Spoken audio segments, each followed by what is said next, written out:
Ikaw ba ang emergency contact ni Lu Chuan, si Zhao Manqi? Ang pasyente ay may matinding pagdurugo sa utak, nasa panganibang buhay anumang oras. Kailangan ng pamilya, kailangan pumunta agad at pumirma para sa operasyon sa utak at kailangan magbayad ng advance, 80,000 piso para sa operasyon. Sino? Si Lu Chuan. Nahulog mula sa napakataas, hindi pa tuluyang patay. Pamilya, hindi ito oras ng biro. Kung hindi magbabayad at pipirma, hindi namin kayang simulan ang operasyon. Siya ay isang delivery rider lang. Siya mismo ang naghanap ng kamatayan. Sino ang sisihin? Kahit iligtas, magiging walang kwenta rin. Ang tigas ng buhay, no? Sabihin niyo sa doktor, wala akong kinalaman sa taong ito. Kung mamatay siya, magpapaputok tayo. Wala kaming babayaran kahit 1 sentimo. Narinig mo ba? Kung mamatay, diretso sa morgo. Ipaalam na lang sa akin. Kung hindi pa patay, wag na akong guluhin.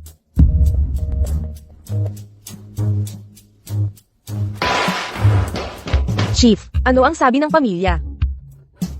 Tumanggi ang pamilya na magbayad at pumirma. Mabilis, i-report sa hospital administration. Gamitin ang green lane. Kung walang pera, hindi magbibigay ng gamot ang botika. Paano gagawin ang operasyon? Chief, bumaba ang presyon ng dugo sa 30. Nawawala na ang vital signs.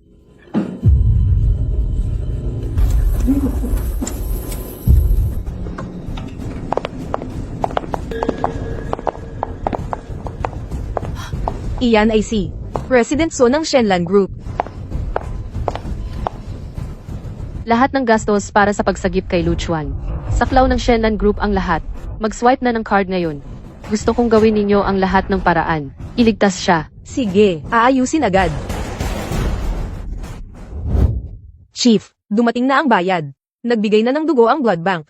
Mabilis, ihanda na ang operasyon. Bayad na ang lahat ng gastos, President Su. Pero isa lang siyang delivery rider. Bakit tayo mag-aabala para sa kanya? Dahil karapat-dapat siya.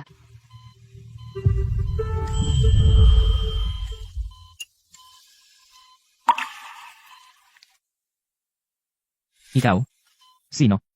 Magkakilala ba tayo? Mukhang nahulog ka mula sa tore, nasira ang utak mo. 3 buwan na ang nakalipas. Ang nasusunog na yate sa gitna ng ilog. Naalala mo na ba?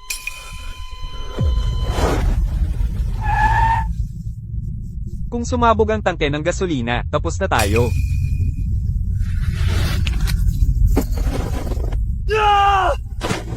Qingyan, wag mo na akong alalahanin. Tumalon ka. Imposible, darating agad ang rescue. Suzong, nasunog ang kuryente sa ilalim ng bangka, nakalok ang makina. Ang barko ay tumigil sa gitna ng ilog, hindi makalapit sa pampang. Nasaan ang spare valve? Nasa baba, pero puro usok sa loob.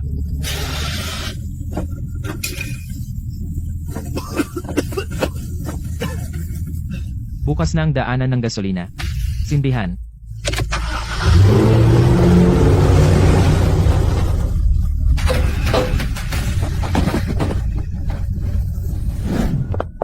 Kung wala ka ngayon, ako at ang lolo ko ay patay na. Ito ay 2 milyon. Ang password ay 6 na 0. Kunin mo. Tumalon ako. Hindi para kumita ng perang ito. Kung sa tingin mo ay kulang, pwede kang mag-offer ng presyo. Ang agos ng ilog na ito ay napakabilis. Magkano ang ibibigay? Hindi ko rin ipagsapalaran ang buhay ko. Nagligtas ako ng tao. Dahil ang buhay ng tao ay mas mahalaga kaysa pera. Ang buhay mo ay buhay. Ang buhay ko ay buhay din. Hindi angkop na timbangin ito. Nang ganyan. Ikaw, ano ba talaga ang gusto mo? Na late na ang delivery ko, mababawasan ng 5 piso. Makalampas, pakiusap makalampas. Kahit 2 milyon ay hindi mo gusto. Ngunit pinapansin mo ang 5 piso. Ikaw, Pagkatapos mong umalis, hinanap kita ng 3 buwan. Hindi inaasahan na magkita tayong muli ay noong malapit ka ng mamatay. bayad sa operasyon. Mag-iisip ako ng paraan para mabayaran ka sa pamamagitan ng pagtatrabaho. Matigas ka pa rin. Lu Chuan, alam kong gising ka na. Huwag kang magpanggap na patay sa loob. Kahit na naging baldado ka dahil sa pagkahulog. Pero bago tayo naghiwalay, nangako ka na bigyan ako ng bayad para sa aking walang kabataan at ang pera para sa dot na iyong ipinangako. Walang kahit 1 sentimo ang pwedeng bawasan. Kahit mamatay ka ngayon sa hospital bed, kailangan mo munang tipunin ng pera para sa akin bago ka mamatay. Yung nasa labas ng pinto ay ang babaeng nagdala sa iyo sa ganitong kalagayan. Tingnan natin. Sinong walang diskarte? Ang tigas ng buhay mo. Nahulog mula sa 20 metrong tore. Hindi ka man lang namatay. Pero buti na lang hindi ka namatay. Yung 300,000 kong dote. Kailan mo babayaran?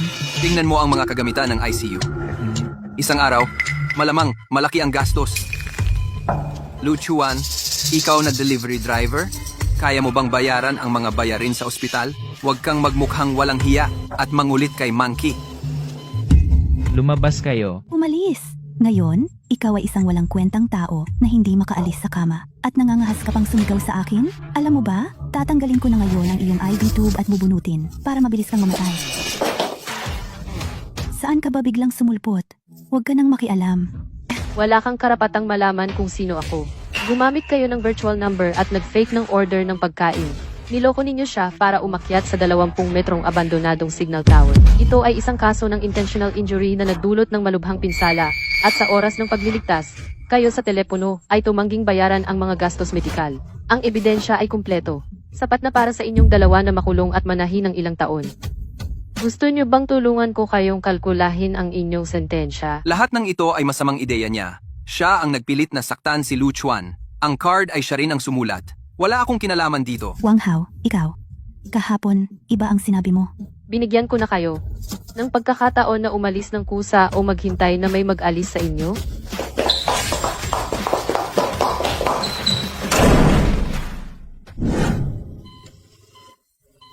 Kanina.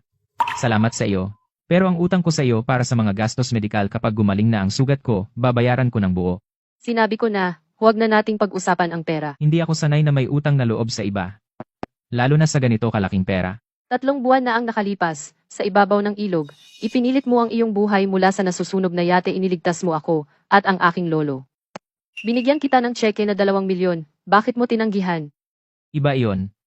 Ang pagliligtas ay instinct, hindi para gumawa ng negosyo o kumita ng pera.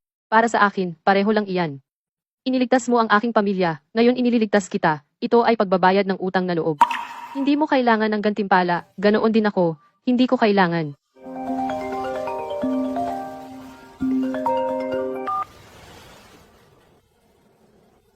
Lolo. Xingyan, nakipag-isa si Sumingyu sa 3 direktor. Sa susunod na linggo, pipilitin kanyang isuko ang kapangyarihan. Lolo, bigyan mo ako ng 2 linggo pa. Wala ng oras. Ang tanging paraan ay ang pag-aasawa. Inayos ko na para sa iyo. Ang Ginoong Zhou ng Shanghai Group. Sa susunod na katapusan ng linggo, magkita tayo. Hindi ko ito tinatanggap. Kung ganoon, panoorin mo ang grupo. Mahulog sa kamay ni Sumingyu. 3 buwan. Magdala ng isa. Bumalik na may taong mapapayagan ko. Kung hindi, ang mana ay hindi ko mapoprotektahan. Hindi kita mapoprotektahan. Hindi na kailangan ng 3 buwan. Ano? Mayroon na akong tao. Ang pangalan niya ay Luchuan. Sa ilang araw, dadalhin ko siya upang makilala ka. Hindi naman ikaw ay. Kumuha ka na lang ng tao para punan ng bilang? Kapag nakita mo, malalaman mo.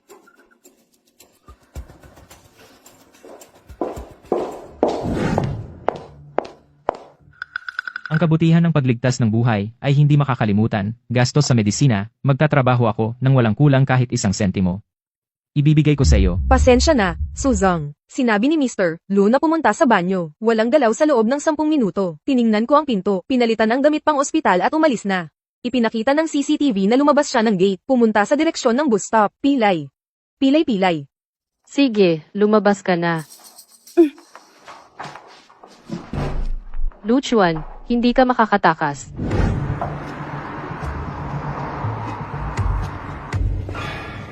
Ilagay ang resume sa mesa. Anong posisyon? Seguridad. Naging 5 taon. puna na tumuwi, maghintay ng abiso.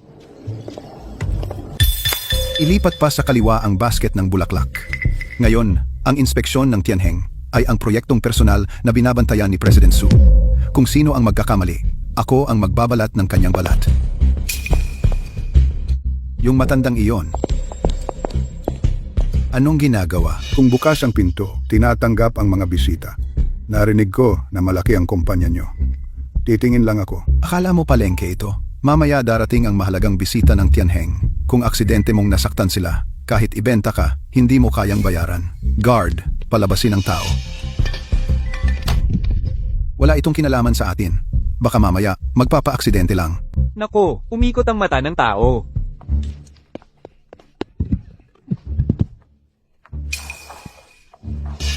Tapos na, dumating na ang convoy ng Tianheng. Bilisan, bilis!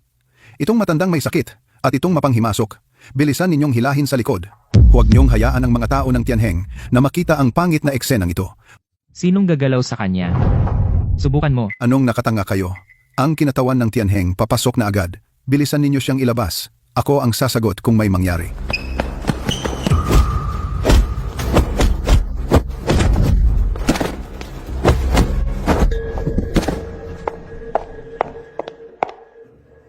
Lolo. Kumusta po kayo? Okay lang. Salamat sa binatang ito. Suzong, hindi ko talaga alam. Ay, ang chairman pala. Inutusan ako ng direktor na si Su Mingyu na ngayon ay mahigpit na linisin ang lugar. Huwag hayaan ang mga walang pakialam na maistorbo ang mahahalagang bisita ng Tianheng. Si Sumingyo ang nag-utos sa'yo, kaya't ikaw ay ang matandang biglang nagkasakit, itinuring na walang pakialam, at hinila palabas para mamatay. Akala ko siya ay pumunta para magpanggap na may sakit. Suzong, hindi ko talaga alam. Liu Jicheng, agad na alisin. Ilipat sa legal department. Kasuhan ng pagtatangkang pananakit. Suzong, inosente ako. Si Director Su ang nag-utos sa akin.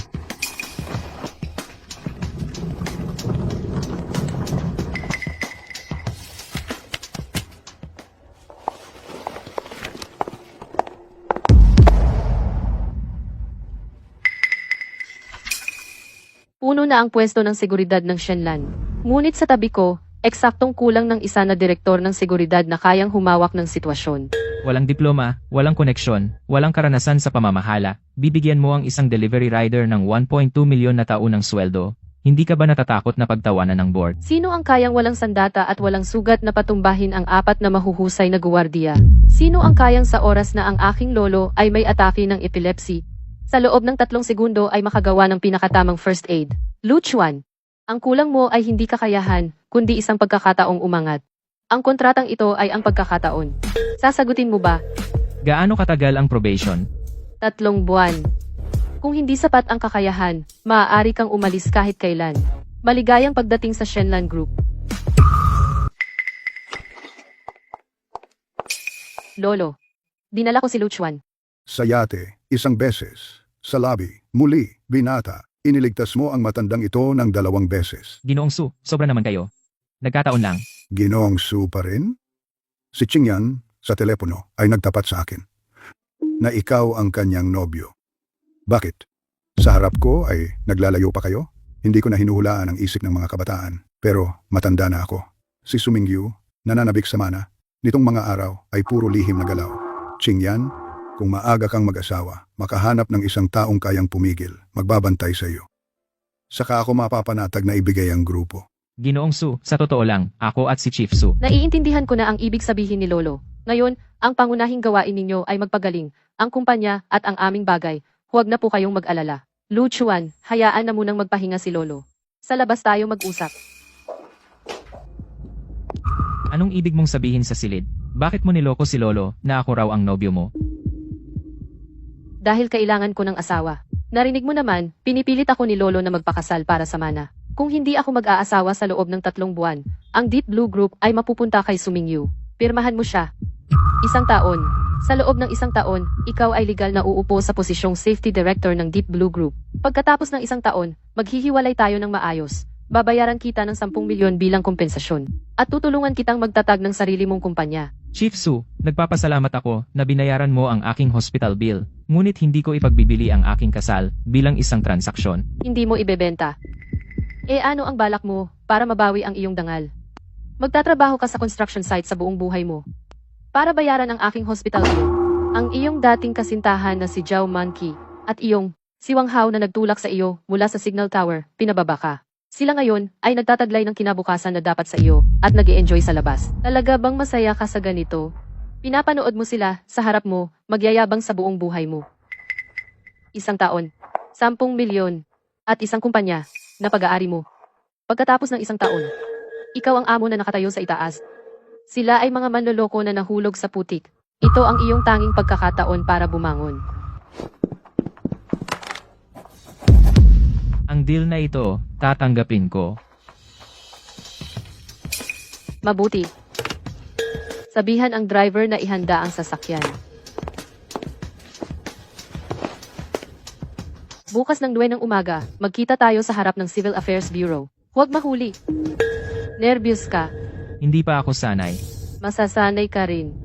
Bilang asawa ko, ang sasakyang ito, ang magiging araw-araw mong sasakyan. Salamat. Saka, may sasabihin ako sa iyo, tungkol sa lalaking, nang insulto sa iyo sa ospital. Si Wang Hao. Hindi siya, tagapamahala ng kumpanya ng inhinyeriya. Kamag-anak siya ni Su Mingyu. Dahil sa relasyong ito, sa Tianheng Group, nagtatrabaho bilang temporary worker sa logistics department. Ang kotse na nasa kanyang pangalan, Porsche, ay nirentahan lang. Ginagamit para magmukhang mayaman, para manloko ng mga babae sa iba't ibang okasyon. Bago ang iyong dating kasintahan na si Zhao Manqi, 3 babae na ang nagreklamo sa kumpanya.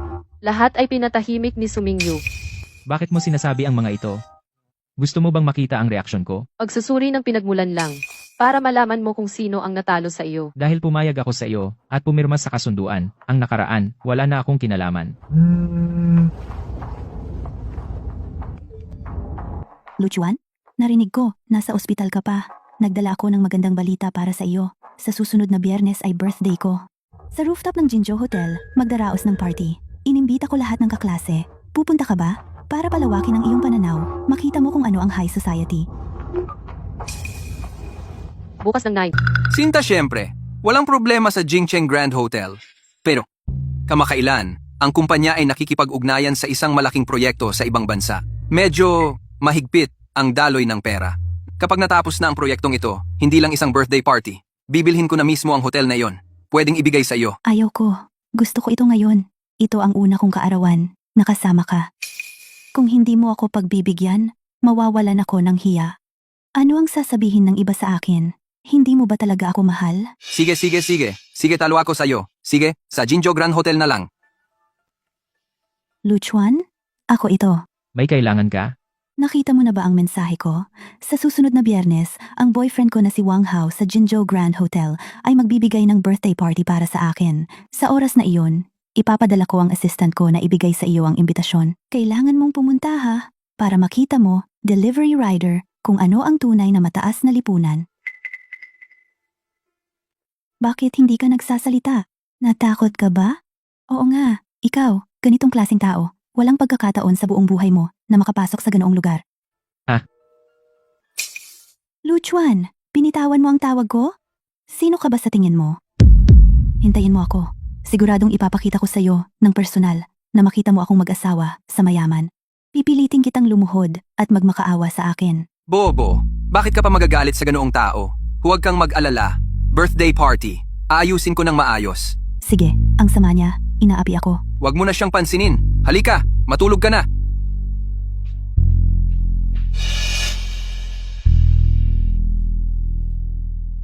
Birthday party? Maglaro ka mag-isa. How, bilisan mo. Halika. Nandito na ako, mahal. Iiling ng kaunti papunta sa gitna. Sige. Binabati kita. Mula ngayon, mananatili ka sa bahay ko. Ang iyong pagkakakilanlan ay Chief Security Director ng Deep Blue Group at asawa ko. Tandaan, ito ay isang papel na nangangailangan ng acting. Naiintindihan.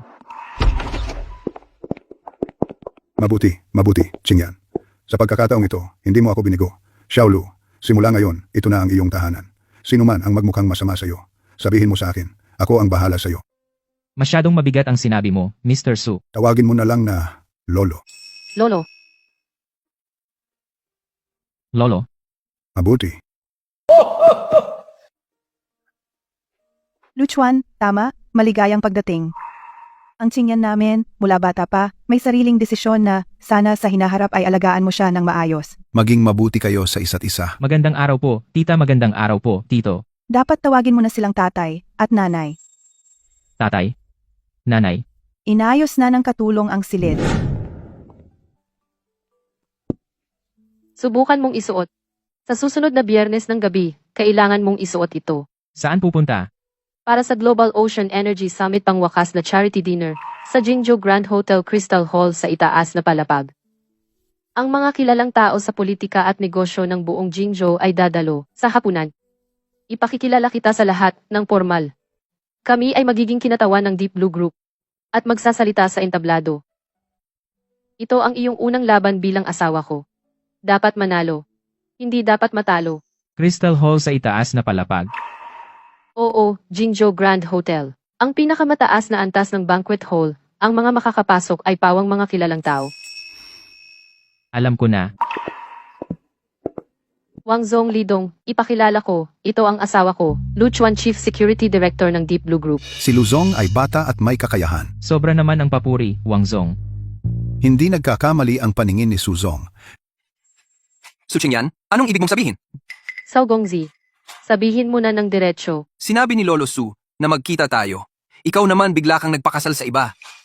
Hindi ako pumayag na makipagkita sa iyo, iyon ang desisyon ng aking lolo, hindi sa akin, Su Qingyan. Ikaw, May asawa na ako. Ito ang asawa ko, Lu Chuan. ang asawa mo? Su Qingyan, ito ang nahanap mo para lokohin si Lolo Su? Narinig ko na delivery rider ka. Oh. Isang delivery rider, nagsuot ng barong, akala mo, social ka na? Su Qingyan, kahit ayaw mo akong pakasalan, hindi mo kailangang humanap ng delivery rider para inisin ako. Jiao Gongsi. Paulit-ulit mong sinasabi na delivery rider ako, tatanong kita. Ano ba ang masama sa pagiging delivery rider? Anong ano? Nagde-deliver ako, kumikita sa sipag, hindi nagnanakaw o nanloloob. Bawat sentimo ay pinaghirapan ko, Jiao Gongsi. Ikaw, kumita ka na ba ng kahit isang sentimo? Ikaw, isang mahirap na tao, karapat-dapat ka ba kay Su Qingyan? Ano ang maibibigay mo sa kanya? Hindi ko kayang bigyan ng pera. Pero ang kaya kong ibigay, ang buhay ko. 3 buwan na ang nakalipas. Mula sa nasusunog na yate noong iniligtas ko sila ng kanyang lolo. Nasaan ka? Ikaw teka, maghihintay ka.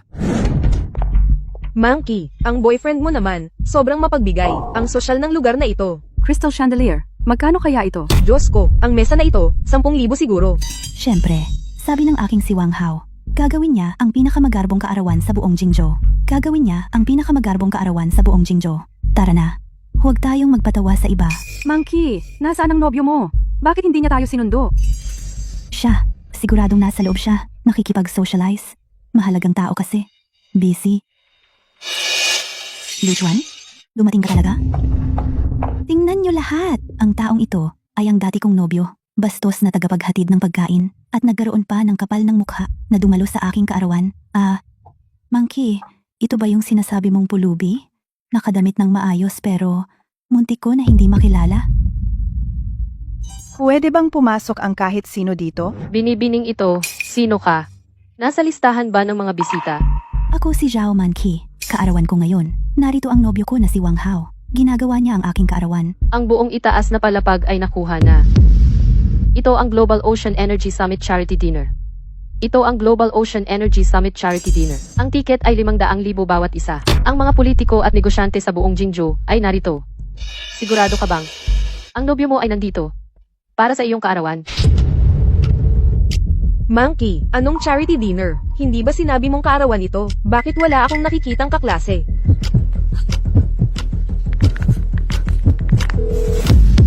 Ang tawag na iyong ginawa ay naka-off. Imposible. Niloloko niyo ako. Hindi ako lolokohin ni Wang Hao. Lu Chuan, ikaw ba ang may gawa nito? Naiinggit ka dahil nakahanap ako ng mabuting lalaki? Sinasadya mong sirain ang aking kaarawan? Si Wang Hao ay 1,000 beses na mas magaling kaysa sa iyo. Siya ay isang tagapamahala ng proyekto sa grupo ng Tianheng. Nagmamaneho ng Porsche, nakatira sa mansyon. Iyon ay.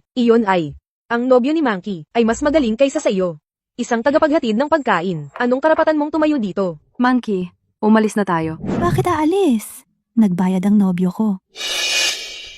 Sabi mo si Wang Hao ay 1,000 beses na mas magaling kaysa sa akin. Nasaan na siya ngayon? May ginawa siya, kaya hindi dumating. Sabi niya dito ngayon. Gagawin ang iyong kaarawan. Pero hindi siya dumating, hindi mo siya matawagan. Hindi ka ba nagtataka? Tingnan mong mabuti ang pagkakakilanlan ng iyong tinatawag na nobyo. Pansamantalang empleyado sa Logistics Department ng Tianheng Group, sahod 8,000 pesos kada buwan.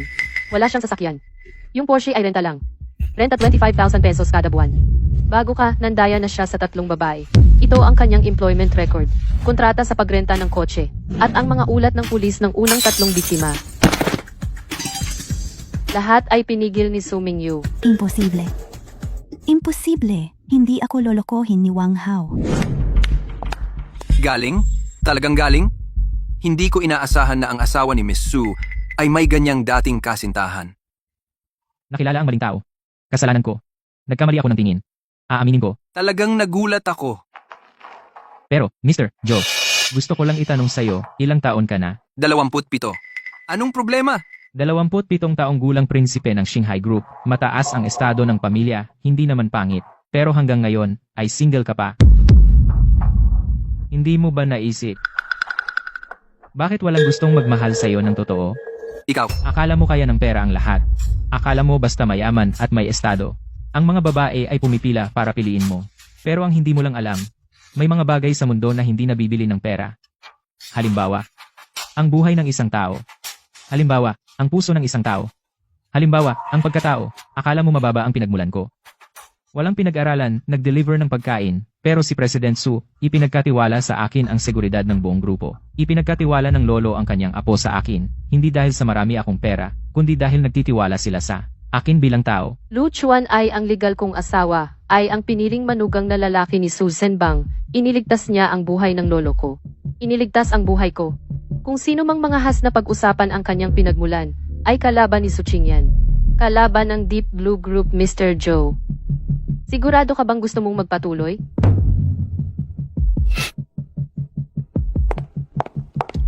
Pakiusap, paalisin ang babaeng ito at ang kanyang mga kaibigan. Binigyan kita ng pagkakataon. Maganda ang ginawa mo. Pareho lang. Mga panauhin, salamat sa inyong pagdalo. Global Ocean Energy Summit, Charity Dinner. Susunod, tawagin natin ang representante ng Deep Blue Group, si Ginang, Su Qingyan at ang kanyang asawa, para magbigay ng talumpati.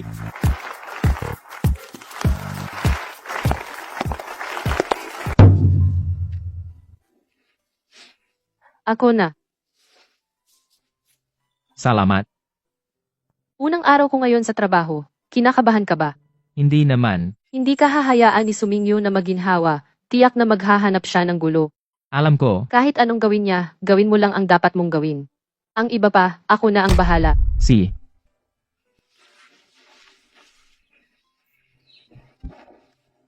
Kinyan. Hindi kita pababayaan. Alam ko, mga kasama, batiin natin ng formal. Si Lu Chuan, ang ating bagong direktor ng seguridad, asawa ni Su, bata pa at may kakayahan, napakahusay. Director Lu, ngayon ang iyong unang araw ng opisyal na tungkulin. Ako at ang mga shareholders ay gustong makita ang taong personal na pinili ni Su kung gaano kalaki ang kanyang kakayahan.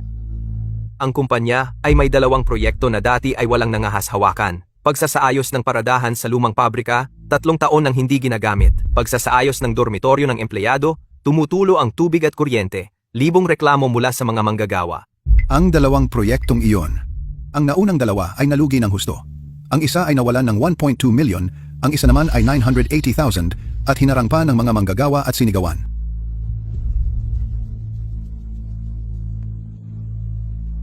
Director Lu, napakagandang oportunidad sa pagsasanay ito. Sigurado ka bang hindi mo tatanggapin?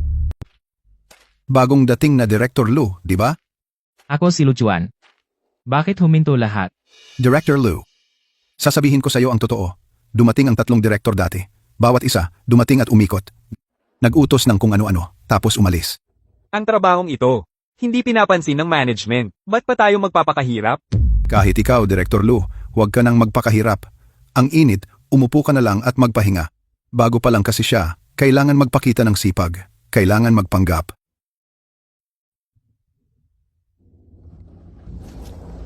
Director Lu, ano ito?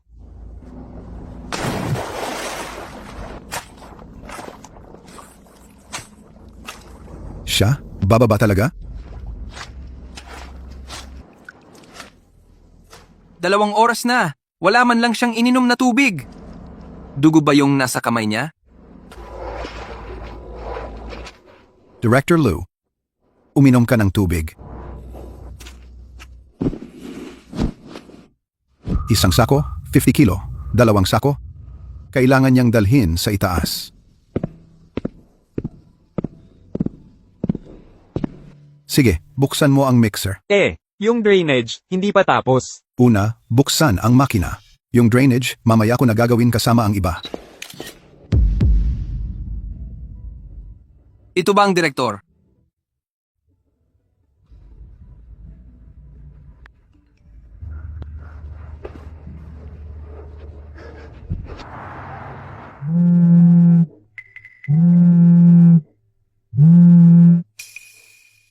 Galing mo, Luchuan.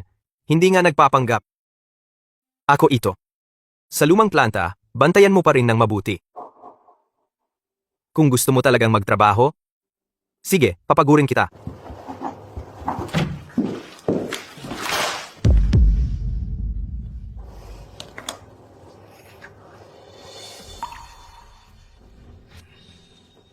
Tingnan mo ang sarili mo. Yung asawa mo, siya ang safety director ng Shenlan Group, pero nagbubuhat ng semento at ladrilyo sa construction site. Kung malaman ng iba, ano ang sasabihin nila tungkol sa atin? Sasabihin nila na wala ng tao sa Shenlan, ginawang laborer ang manugang ng presidente. Sino ang nagbigay sa'yo ng litrato? Bakit? Pinagdududahan mo ako? Mahalaga ba kung sino ang nagbigay? Ang mahalaga, pinahiya niya ang kumpanya. Ibalik siya agad. Magpalit ng ibang tao na kaya ang sitwasyon. Sino ang papalit? Maraming project managers. Pwedeng magpadala ng kahit sino. Mas magaling pa sa ginagawa niya ngayon. Papayagan mo siyang magbuhat ng ladrilyo at semento? Gusto mo bang maging katatawanan ng Shenlan sa buong industriya? Narinig mo ba? Sabi ko, ibalik siya agad. Suming Yu. Ang tao ko. Hindi ikaw ang mag-uutos. Siye? Ipagtanggol mo siya. Tingnan natin hanggang kailan. Kung lilipat ang drainage dito, yung main cable sa ilalim, kailangan ilipat din. Kung hindi, mag-short circuit kapag umulan. Ngayong araw din, ibigay mo sa akin ang diagram ng cable. Ako na ang mag-aayos. Siya. Ipapakuha ko yan mamaya.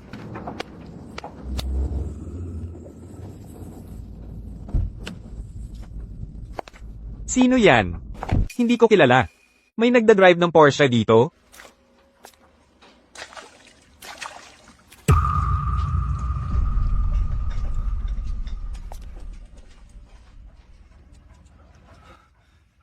President Su. Bakit ka nandito?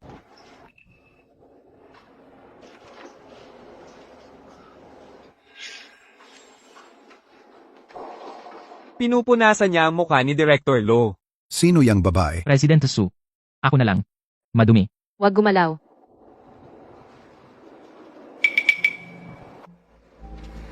Tigil muna lahat. Luchuan, ang asawa ko. Siya rin. Ang overall na namamahala sa proyektong ito. Bawat salita niya ay siya ring ibig kong sabihin. Pumunta ako ngayon para sa isang hiling. Sumunod sa kanya at makuha ang proyekto. Sino man ang magtangka sa construction site na ito magtamad o magdaya magkunwari paalisin ko agad. Ba't kayo nakatanga? Gawin nyo na dapat gawin. Ang blueprint ng kable sa loob ng 20 minuto ay ihahatid kay Director Lu. President Su. Hindi mo kailangan gawin ito. Kaya ko na. Lagyan ng gamot tuwing 4 na oras. Huwag basain. Pupunta ako mamaya para tingnan.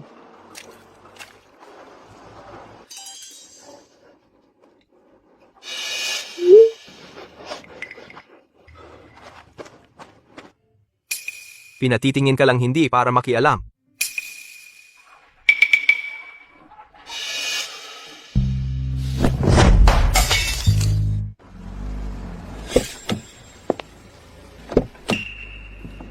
Dumating na si President Su.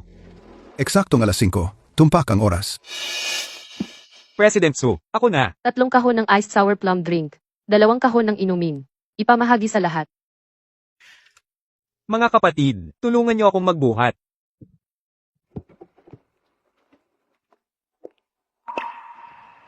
Kumain ka na ba? Hindi pa. Yam at ribs. Inihanda ng aming katulong sa loob ng 1 oras at kalahati. Tamang-tama ngayon. Nagpalit ka na ba ng gamot sa kamay? Oo, nagpalit na. May isang kasamahan sa site na may dala na Yunan Bayaw. Mas epektibo kaysa sa Born Ointment. Pag uwi natin, titingnan ko ulit. May isa pa akong bagay. Ang approval para sa rerouting ng cable. Sila ay pinipigilan na hindi payagan. Sabi nila kulang ng isa, ulat ng safety assessment. Pero ang ulat na ito, isinumite na noong nakaraang buwan. Naiintindihan ko. Bago ang bukas ng umaga, aayusin ko para sa iyo.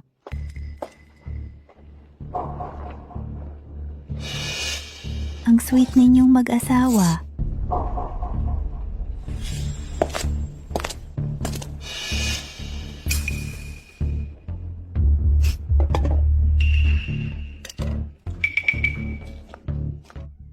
Anong ginagawa mo dito?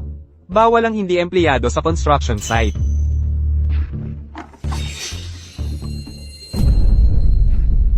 Jiao Manki, Lu Chuan, buti naman at maayos na ang buhay mo. Asawa ng presidente, araw-araw nagdadala ng soup para alagaan. Naalala mo pa ba? Kung ano ka dati? anong ginagawa mo rito? Dumating ako para tingnan ang ex-boyfriend ko. Kung gaano ka successful ngayon, binigyan kita ng isang timba ng mainit na soup. Kinyan, Kung magtangka ka pang magulo sa construction site, pipilitin kong hindi ka na makakapagtrabaho sa Jingzhou. Sasabihin ko, gagawin ko. nasunog ka ba? Okay lang.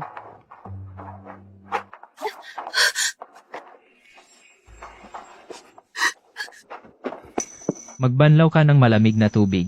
Okay lang ba si President So? Sabihin sa lahat na umuwi na. Gawin ninyo ang trabaho ninyo. Suminyo. Sinampal niya ako. Sa harap ng lahat. Tama na.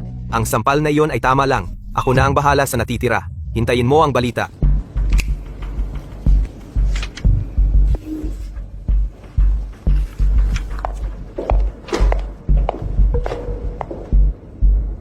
Ano itong nakapaskil?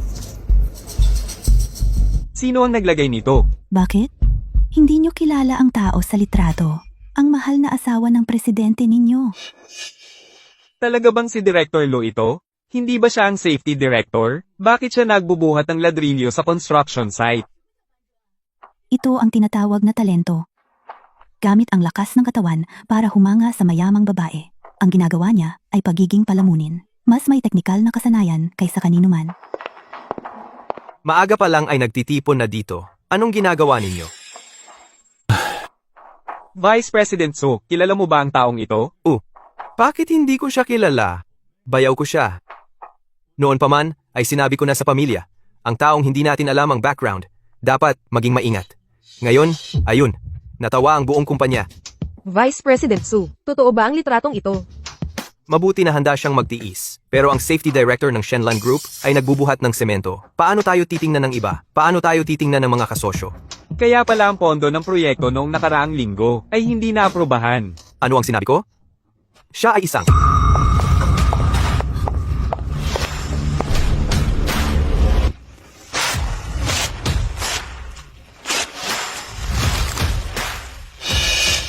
Simula ngayon. Sino man sa loob ng Shenlan Group ay hindi na pwedeng banggitin ang salitang soft rice man. Kung may bumanggit, diretsyo sa HR para mag-resign.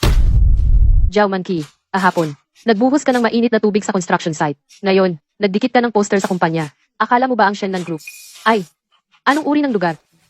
Ako? Totoo yung pinost ko. Totoo. Si Lu Chuan ang asawa ko. Ako ang nagtalaga sa kanya sa posisyon na iyan. Sa kumpanya nagkakalat ng mga mapang-abusong pahayag, lumalabag sa manual ng empleyado. Ayon sa Artikulo 4, Section 7. Maghiwa-hiwalay na kayo, trabaho na. Yauge, 3 minuto na lang bago magtrabaho.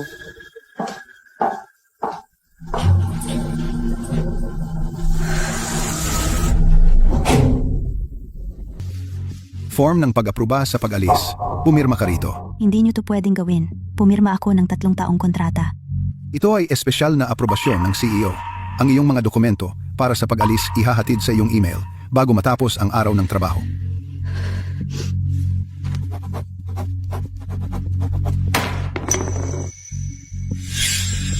Sabihin mo kay Suching yan. Hindi ako papayag na ganito na lang. Pagpapabuti ng drainage sa basement parking. Matatapos sa loob ng linggong ito. Ang pangunahing istruktura ay matatapos bago matapos ang buwan. 7 araw ng mas maaga kaysa sa plano. Ang kasalukuyang aktual na gastos may natitipid na 830,000 kumpara sa budget. Kaya ring kontrolin ang gastos. Hindi madali. Ang bilis ay nagpapakita na masipag ang mga manggagawa. Ang mababang gastos ay maaaring dahil sa pagtitipid sa materyales. Tama ang paalala ni Vice President Su. Kaya sinabayan ko ng pagsusuri ang ilang iba pang bagay. Ang 2 proyektong ito, ang 3 nakaraang namamahala, bakit hindi natuloy? Hindi dahil sa proyekto ang may problema, kundi may tao na ayaw ituloy ang proyekto. Ito ay isang recording noong Miyerkules ng gabi. Fenglin Tea House, Song by Private Room. Ang ilan sa inyo ay maaaring pamilyar sa lugar na iyon. Vice President Su, ang pagkakaiba sa presyo ng batch ng aluminum. Sinabi mo na 30 puntos. Bakit 18 puntos lang ang nasa account? Bakit ka nagmamadali? Ang natitira ay antayin sa lumang pabrika, matapos ang inspeksyon saka natin ayusin. Malinis na ba ang resibo sa dulo mo? Wala kang alala. Hong Yuan ang resibo, 93,000 bawat tonelada ang presyo sa merkado. Sige, yung tungkol sa waterproofing ng basement, sinabi ko na kay Lao Qian itigil sa kalahati. Kung masira, kay Su Qingyan ang sisi. Patayin. Pinakialaman mo ang recording. Hindi ako yung boses na yan. Ikaw ba? Maaaring suriin ng legal department. Marami pa akong hawak kaysa rito.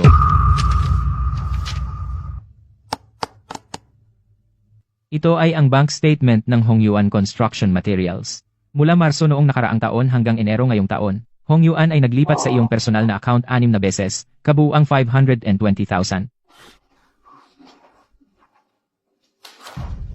Ito ay ang basement ng lumang planta ang purchase order ng waterproof materials. Ang kontrata ay para sa SBS Modified Asphalt. Ang aktual na ginamit ay recycled rubber powder coating. Mingyu, ano ito? Ang presyo ng pagbili ay ni-reimburse sa 45 yuan bawat metro kwadrado. Ang aktual na presyo ng pagbili ay 20.35. Ang sobrang 20 tonelada ay ginawang cash ayon sa presyo sa merkado, napunta sa dating tagapamahala ng proyekto. Sinabi niya sa akin na si Vice President Su ang nagturo sa kanya na gawin ito. 3 proyekto, 3 magkakaibang managers. Ang halagang sangkot na may kaugnayan sa iyo ay kabuuang 1.2 milyon. Ano ito? 1.2 milyon? Sumingyu, magkano ang kickback na kinuha mo? Peke iyan. Lahat gawa-gawa niya. Siya ay isang delivery rider. Saan niya nakuha ang mga ito? Siya ang asawa ko. At siya ang aking hinirang na pangkalahatang tagapamahala ng proyekto. Hindi siya outsider. Outsider siya. Naniniwala kayo sa kanya?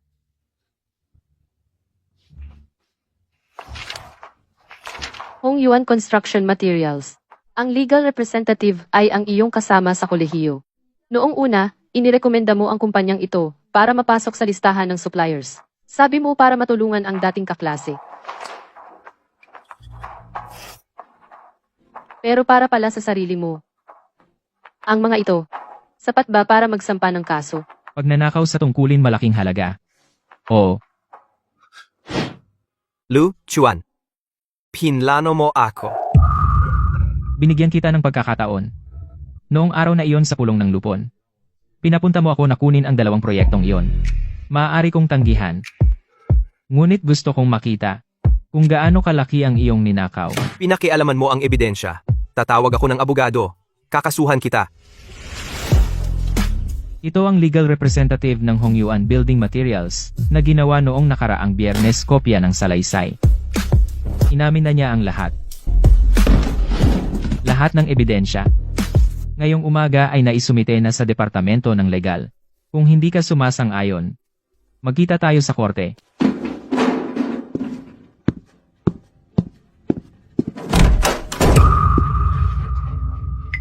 Director Su, paano ito haharapin?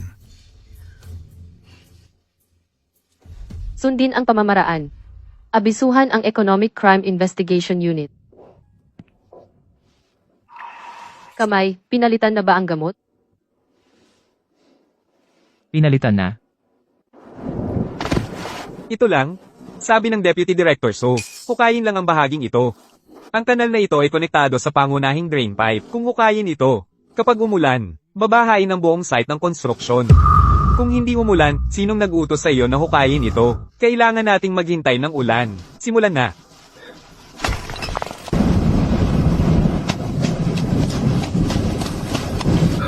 Director Lu, may problema. May naghukay ng drainage canal. Bumaliktad ang tubig at pumasok sa loob. Darating ako agad. Masyadong mabilis ang pagtaas ng tubig. May 2 tao pa na nasa basement parking at hindi nakalabas. Sino? Si Lao Zhao at ang kanyang apprentice. Nag-overtime sila ngayong gabi para gawin ang waterproofing. Noong bumaliktad ang tubig, hindi sila nakatakbo sa oras. Saklolo, nandito kami. Director Lu, masyadong malakas ang agos. Maghintay tayo sa bumbero. Hindi darating ang bumbero nang hindi bababa sa 15 minuto. Ang tubig sa loob ay aabot sa taas, wala pang 15 minuto. Lao Zhao, nasaan kayo? Director Lu, dito. Ang paa ng apprentice ko ay naipit sa estante. Hindi ako makagalaw. Masyadong malamig ang tubig. Magbibilang ako hanggang 3. Hilahin mo ng malakas ang iyong paa. Lao Zhao, tulungan mo ako. Hilahin ang pahalang na tubo sa ibaba. Tayo na. Umakyat tayo. Kumapit sa haligi.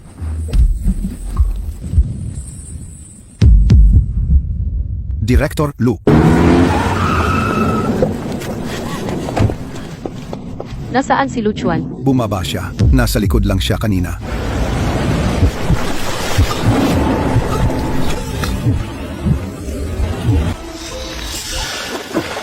Ayos lang ako. Luchuan, hindi kita pahihintulutang masaktan. Wala kang alalahanin. Wala mangyayari sa akin.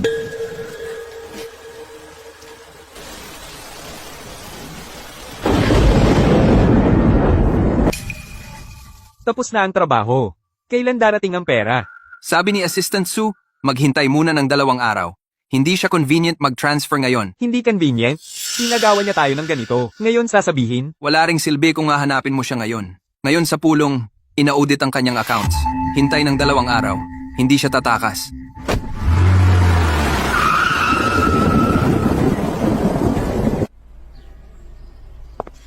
Ang pangunahing istruktura at drainage system, walang problema.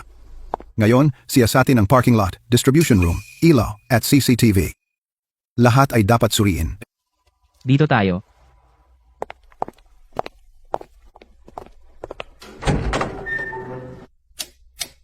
Binuksan na ba ang main switch? oo, matagal na. Kahapon nung sinubukan, normal pa. Hindi ito trip. Naputol ang linya. Ang main power cable sa likod ng distribution box, pinutol. Bago ang hiwa. Itigil ang inspeksyon, Amosu. Team Leader Lee, humihiling kami ng re-inspection. Ano man ang dahilan, ang electrical distribution system ay hindi pumasa. Ang buong proyekto ay hindi maaaprubahan. Ginagawa namin ayon sa patakaran. Anong nangyari? Sa mismong araw ng inspeksyon, nangyari ito. Qingyan, ilang beses ko nang sinabi, hindi dapat ibigay ang proyekto sa mga walang alam. Ngayon, ayos na. Uuna na kami. Abisuhan kami kapag tapos na ang remediation ng buong kumpanya. Bigyan mo ako ng 10 minuto. Ano ang magagawa sa 10 minuto? Foreman Zhang, kunin mo sa mesa ng opisina ko ang spare cable roll, 16 square millimeters. See ya. Marunong ka ring mag-ayos ng kuryente? Natutunan ko noong nag-o-ice ako. Naputol ang cable. Bago ang putol. Malinis ang hiwa. Anong ibig sabihin? Hindi ito natural na sira. May pumutol nito, gamit ang bolt cutter.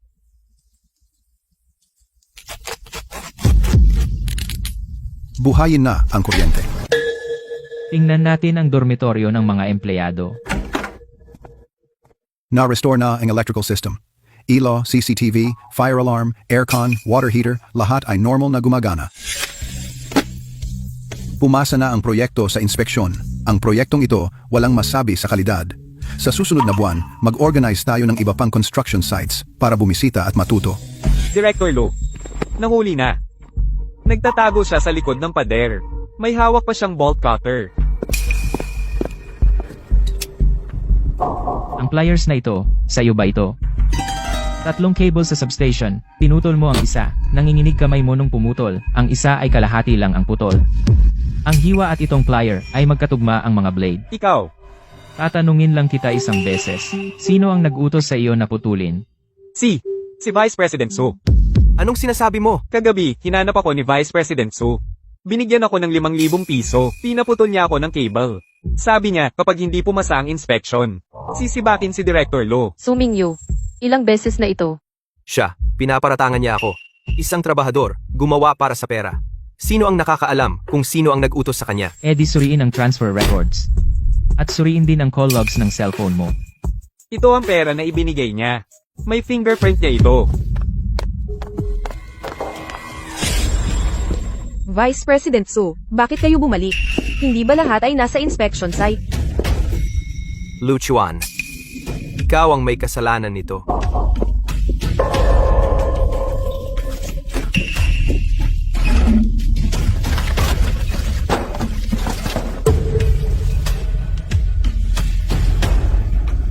Yan lang.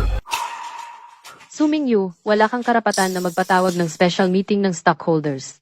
Ayon sa mga alituntunin ng kumpanya, ang special meeting ng stockholders ay nangangailangan ng boto ng board higit sa kalahati ng mga miyembro na bumoto pabor. Sinabi din ng mga alituntunin, ang pinagsamang paghawak ng mahigit 10% stockholder ay magsumite ng joint proposal para makapagpatawag.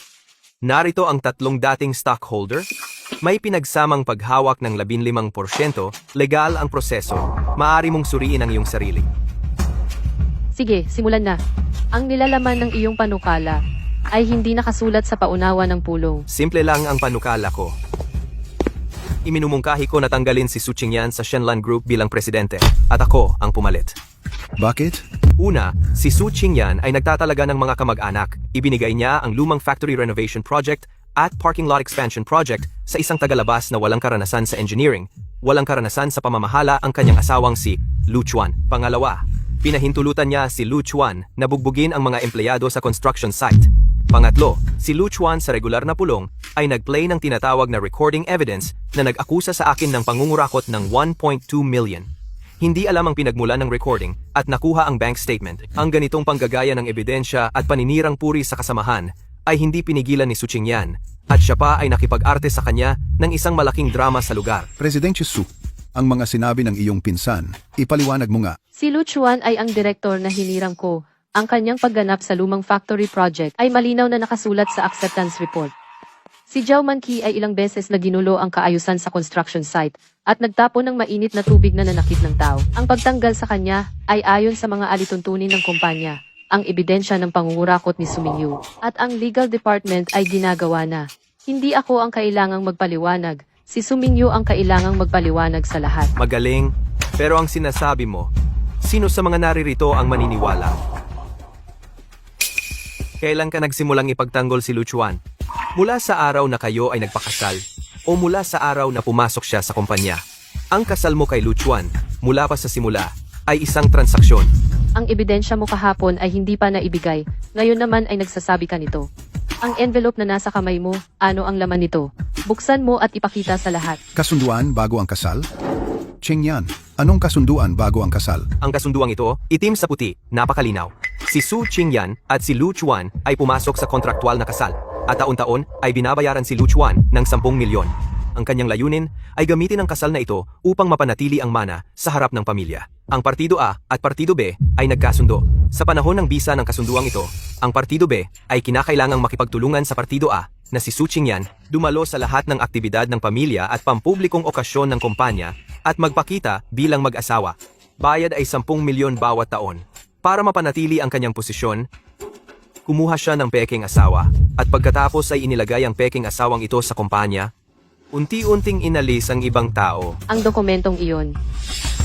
Saan mo nakuha? Nag-aalala ka kung saan ko nakuha. Ang dapat mong alalahanin ay ang kasunduang ito, kung totoo ba ito. Iminumungkahi ko. Natanggalin na ngayon si Su Qingyan sa posisyon ng presidente at ako ang pumalit.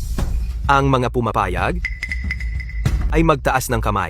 Unang partido, Su Qingyan. Kasunduang kasal, tagal ng 1 taon. Babayaran ng unang partido ang pangalawang partido, 10 milyong piso bilang kompensasyon. Tutulong ang pangalawang partido sa unang partido sa pagdalo sa mga pampublikong kaganapan ng pamilya at kumpanya. Bilang mag-asawa, sa harap ng iba, sa panahon ng kasunduan, hindi maaaring makipag-ugnayan ang magkabilang panig sa ibang tao, sa emosyonal o pisikal na relasyon. Ang lalabag ay magbabayad ng 50 milyon sa kabila. Magsisimula ang bisa sa pagpirma. Artikulo 3, hindi makikialam ang pangalawang partido sa personal na relasyon ng unang partido at mga desisyong pangnegosyo. Sa tagal ng kasal, mananatili sa kani-kanila ang mga ari-arian. Pagkatapos ng kasunduan, automatikong matatapos ang kasal. Hindi na maghahabol ng danyos. Pekeng kasal. Kasal na kontrata para sa mana. Niloko tayo. Presidente So, alam ba ito ng lolo mo? Ibinigay sa iyo ng dating chairman ang kumpanya dahil nagtiwala siya sa iyo. Gumamit ka ng pekeng kasal para harapin ang pamilya. 10 milyon. Kaya pala isang delivery rider ay nakapasok sa Shenlan bilang security director. Planado lahat mula simula. Mga kaibigan, pakinggan niyo ako. Tingnan niyo ang lalaking ito. Nakaupo siya riyan. Walang imik. Siya ang inyong Director Su, ang legal na asawa ni Su Qingyan. Pero ano ba siya? Hindi ba para lang sa pera? Isang lalaking umaasa sa babae? Gumastos si Su Qingyan ng 10 milyon upang umarkila ng artista. Nagpanggap siya bilang security guardian ng Shenlan Group. Nagpanggap na manager ng proyekto. Akala niyo may kakayahan siya? Ang kakayahan niya ay sumunod kung ano ang utos ng employer. Iyon ang gagawin niya. Sumingyo, yung kontratang hawak mo, saan mo nakuha? Mahalaga ba? Ikaw ang pumirma. Inaamin mo ba ang mga probisyon? Inaamin mo ba ang thumb mark na ito? Tinanong kita, ito, paano mo nakuha? Hindi mahalaga kung paano ko nakuha. Ang totoo, Kahapon ng 4:20 PM. Habang lahat ay nasa acceptance inspection, palihim kang pumasok sa opisina ni President Su. Gamit ang susi na inihanda mo, binuksan mo ang safe ng opisina ni President Su. Ngayon hawak mo ang ninakaw na dokumento, nakatayo ka rito, sinasabing gusto mong alisin si President Su. Lu Chuan, magaling kang mag-imbento ng kwento. Magnakaw? Sinabi mong nagnakaw ako? May ebidensya ka ba? May CCTV ba? May nakakita ba? Sino ang makakapagpatunay na ako ang nagnakaw? Physical evidence? Testigo? Mayroon ka ba niyan? Kung wala, mga shareholders, ang mosyong tanggalin si Su Qingyan. Ngayon, Sandali lang. Sumingyo. Kanina mo siya tinanong kung may ebidensya ba siya na pinatunayan mong ninakaw mo ang kasunduan. Tatanong kita ng isa. Bakit mo alam na nasa safe ko ang kasunduang ito? Sa aking safe, naglalaman ng mga kumpidensyal na dokumento ng kumpanya, draft ng resolusyon ng board, taunang ulat ng audit. Hindi mo kinuha ang mga iyon. Dumiretso ka sa pinakailalim na personal na dokumento at kinuha mo ang prenuptial agreement ko at ni Lu Chuan. Paano mo nalaman kung nasaan iyon? ito ay, basta nyo na lang yan. Nalaman ko. Paano mo nalaman na may ganitong kasunduan? Sino nagsabi sa'yo? 2 orihinal na kopya lang ang kasunduang ito. Isang nasa aking safe. Isang nasa kamay ni Lu Chuan. Hindi alam ng lolo ko ang mga detalye. Paano mo nalaman? Hindi yan ang mahalaga. Iyan mismo ang mahalaga.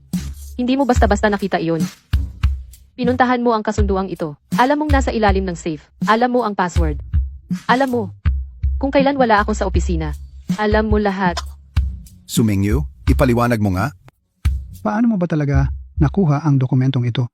Ngayon, sa tingin mo pa ba, walang makakapatunay na ikaw ang nagnakaw? Bakit nyo ako tinitingnan? Kahit na kinuha ko ang kasunduang ito, iyon ay upang ilantad ang kanyang panloloko. Sumingyo, sagutin mo muna ang tanong ni President Su.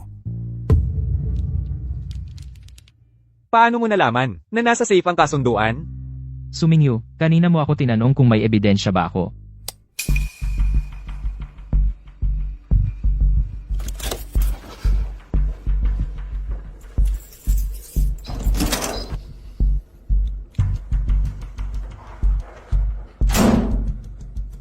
Ang ebidensya na hinihingi mo. Ito ay mula sa Deep Blue Group ng Security Surveillance System na original na recording. Tuloy-tuloy ang timestamp, walang editing. Na-back up na ng legal department. Yung susi na nasa kamay mo, ano yon? Susi ng opisina ng CEO, bakit nasa iyo? At yung susi ng safe. Yung safe ni Su Qingyan, siya lang ang may susi noon. Kailan mo ipinagawa? Para sa kumpanya ko ginawa. Umirma siya ng ganitong kasunduan sa labas. Ano ang tingin niya sa kumpanya? Anong kasunduan ang pinirmahan ni President Su sa akin ay sa pagitan namin. Pinilit mo ang lock ng opisina, pinilit ang safe at ninakaw ang dokumento, paglabag iyan sa criminal law. Zhou Mingshen, nakuha ko na. Ang prenuptial agreement, itim sa puti, sa pulong ng mga shareholder bukas. Ihaharap ko ito sa harap ng lahat, hindi na uupo si Su Qingyan. Kapag siya at yung asawa niyang delivery rider ay pinalayas. Kapag naalis ko na si Su Qingyan, ang Deep Blue Group ay sa atin na. Yung mga proyekto sa lumang planta, kung paano mo gustong hatiin, bahala ka. Su Mingyu. Nakipagsabuatan ka kay Zhou Mingxuan para sirain ang sarili mong kumpanya? Si Zhou Mingxuan ay Togastar C Group. Anong proyekto ang hahatiin mo sa kanya? Ibinibigay mo ang proyekto ng Deep Blue sa labas? Bulag talaga ako. Lumapit ka sa akin para pumirma. Kahapon mo ako hinanap. Sinabi mong hindi maayos ang pamamahala ng kapatid mo. Sinabi mong kaya mong ayusin ang sitwasyon. Pero ang totoo, gusto mong ibigay ang kumpanya sa pamilya Zhou. Napakasama mo. Pulong ng mga shareholder, ay impeach ang sarili mong pinsan. At lihim na nakikipagsabuatan sa kakumpetensya, Su Mingyu. Ano pa bang hindi mo magagawa? Makinig kayo sa recording na ito. Qingyan, ako ang iyong pinsan. Magkasama tayong lumaki. Imposible. Hindi ito posible. Yung camera sa opisina, sinuri ko na. Yung nasa hallway, sira na noong nakaraang linggo. Imposible. Ikaw ang nag-install ng camera. Sa construction site ng lumang planta, yung insidente ng pagputol ng kable, inutusan ako ni President Su na i-upgrade ang buong security system ng headquarters. In-install noong nakaraang weekend. Yung nasa harap ng opisina mo napalitan din. Hindi mo alam. President Su. Pagkuha ng trade secrets, pagsasabuatan sa kakumpetensya, misappropriation ng pondo ng kumpanya, sapat na para makulong siya. Secretary, ipagbigay alam sa Legal Department at ipaalam din sa Captain Jiang ng Economic Crime Investigation Unit. Ang ebidensya, inihanda na namin sa silid pulungan. Opo, President Su. Lolo, dumating po kayo. Tamang-tama po ang pagdating ninyo. Ini-frame nila ako. Sina Lu Chuan at Su Qingyan ay nagtulungan. Nagkunwaring kasal para dayain kayo at ang kumpanya. Inilantad ko sila. Kaya kinuha nila ang CCTV at recording para sirain ako. Lolo, tingnan ninyo. Nasa sahig ang prenup, inaamin din nila, 10 milyon kada taon, peke, lahat peke. Para sa pamilya Su ang lahat ng ginawa ko.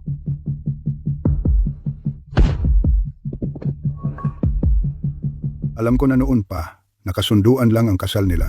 Chairman, ano po ang sinabi ninyo? Sabi ko, alam ko na noon pa, mula pa sa unang araw. Alam ninyo? Si Qingyan ay apo ko sa dugo. Mas alam ko ang ugali niya kaysa sa inyo. Noong una, magpakasal siya, magparehistro. Bilang lolo, hindi ba ako magtatanong? Nang gabing iyon, sinabi niya sa akin ang totoo. Lumuhod siya sa harap ko, sinabing, Lolo, pasensya na. Kailangan ko ang kasal na ito para manatili sa posisyon. Sinabi kong huwag kang luhod. Maagang nawala ang iyong lola. Walang pakialam ang tatay mo. Sa ikatlong henerasyon ng pamilya Su, ikaw na lang ang natitira na humaharap. Ayaw mong mapilitang magpakasal at mawala sa kumpanya, naiintindihan ko. Kasunduang kasal, hindi ako tutol. Pero ang taong dadalhin niya, hindi ako madaya. Itong binata, unang araw sa Shenlan Group, dumating para mag-apply bilang security guard. Nakasuot ako ng lumang jacket, nakatayo sa lobby na walang nakakilala. Pinalabas ako ng manager. Sinadya kong ihulog ang bote ng gamot. Hinawakan ang dibdib. Maraming tao. Siya lang ang lumapit para tulungan ako. Inalalayan niya ako sa upuan. Binigyan ako ng tubig. Tinanong kung anong gamot ang iniinom ko. Sinabi ko ang pangalan ng gamot. Agad niyang sinabing, huwag kang gagalaw.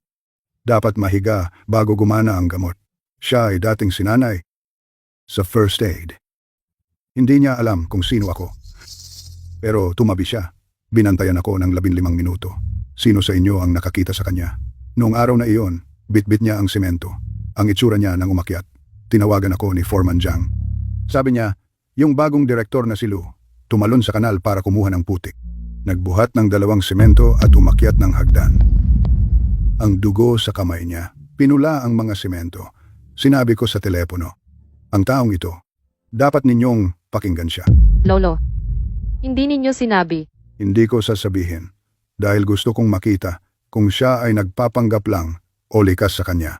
Ang taong pumirma ng kasunduan para sa pera. Hindi ililigtas ang trabahador. Tumalon sa maruming tubig na hanggang baywang. Hindi sa gitna ng bagyo. Aakyat sa pader papasok sa construction site. Hindi. Tatanungin ko kayo. Ano naman sa kasal na may kontrata? Ang kontrata ay mga salita sa papel. Ang ginagawa ng tao, ang totoo. Ikumpara mo sa kanya, bukod sa pagnanakaw. Ano pa ang kaya mo? Magbukas ng safe. Nakipagsabuatan kay Zhou Mingxuan. Nahihiya ka pa bang tawagin akong lolo? Lolo, mali ako. Naguluhan ako sandali. Hindi ka naguluhan. Maliwanag ang kalkulasyon mo. Hindi mo lang natalo ang tadhana, Lu Chuan. Narito. Si Qingyan ay pumirma ng kontrata sa iyo para mapanatili ang karapatan sa mana. Ngayon, masasabi ko sa iyo, kahit na kontrata ang simula, hindi ako tumutol. Dahil mula nang sa lobby, noong iniligtas mo ako, alam ko na mabuti kang tao. Ngayon, kung totoo ba ang iniibig, alam ninyo sa inyong puso. Chairman. Noong panahon na iyon, hindi ko alam ang inyong pagkatao. Inalalayan kita dahil kailangan mo ng alalay noon. Kaya naniniwala ako sa iyo. Tawagin mo akong Lolo. Lolo, Ang pulong ngayon. Sa tingin ko, tapos na. Si Su Mingyu ay kumuha ng mga bagay, nakipagsabuatan sa mga estranghero, pang-aabuso sa posisyon, ibigay sa legal department, ang mungkahi na tanggalin si Su Qingyan. Sino pa ang may tutol? Tapos na ang pulong. Umuwi ka at mag-impake. Ang susi ng iyong opisina, ibigay sa front desk.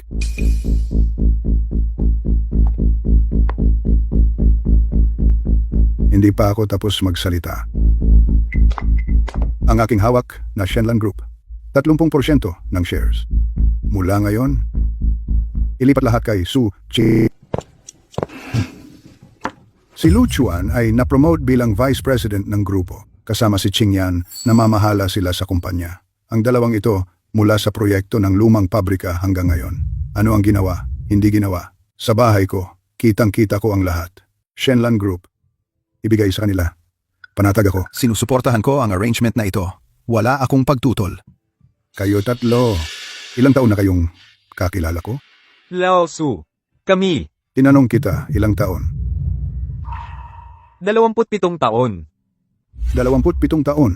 Noong araw, maliit pa ang Shenlan. Kayo tatlo, nagbigay ng pera para maging shareholder. Ako si Su Zhenbang, sinabi ko ng buong tiwala. Kung may kanin ako, may kanin din kayo. Sa mga taong ito, ang dividends, kulang ba kayo ng kahit 1 sentimo? Si Qingyan ay apo ko, at nakita ninyo siyang lumaki. 3 taon siyang namamahala.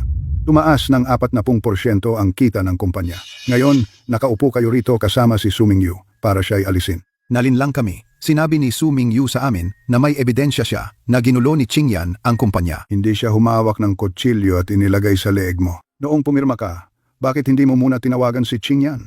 Bakit hindi ka tumawag? Dahil hindi ninyo pinagkakatiwalaan si Qingyan. Kung gayon, ang shares ng Shenlan.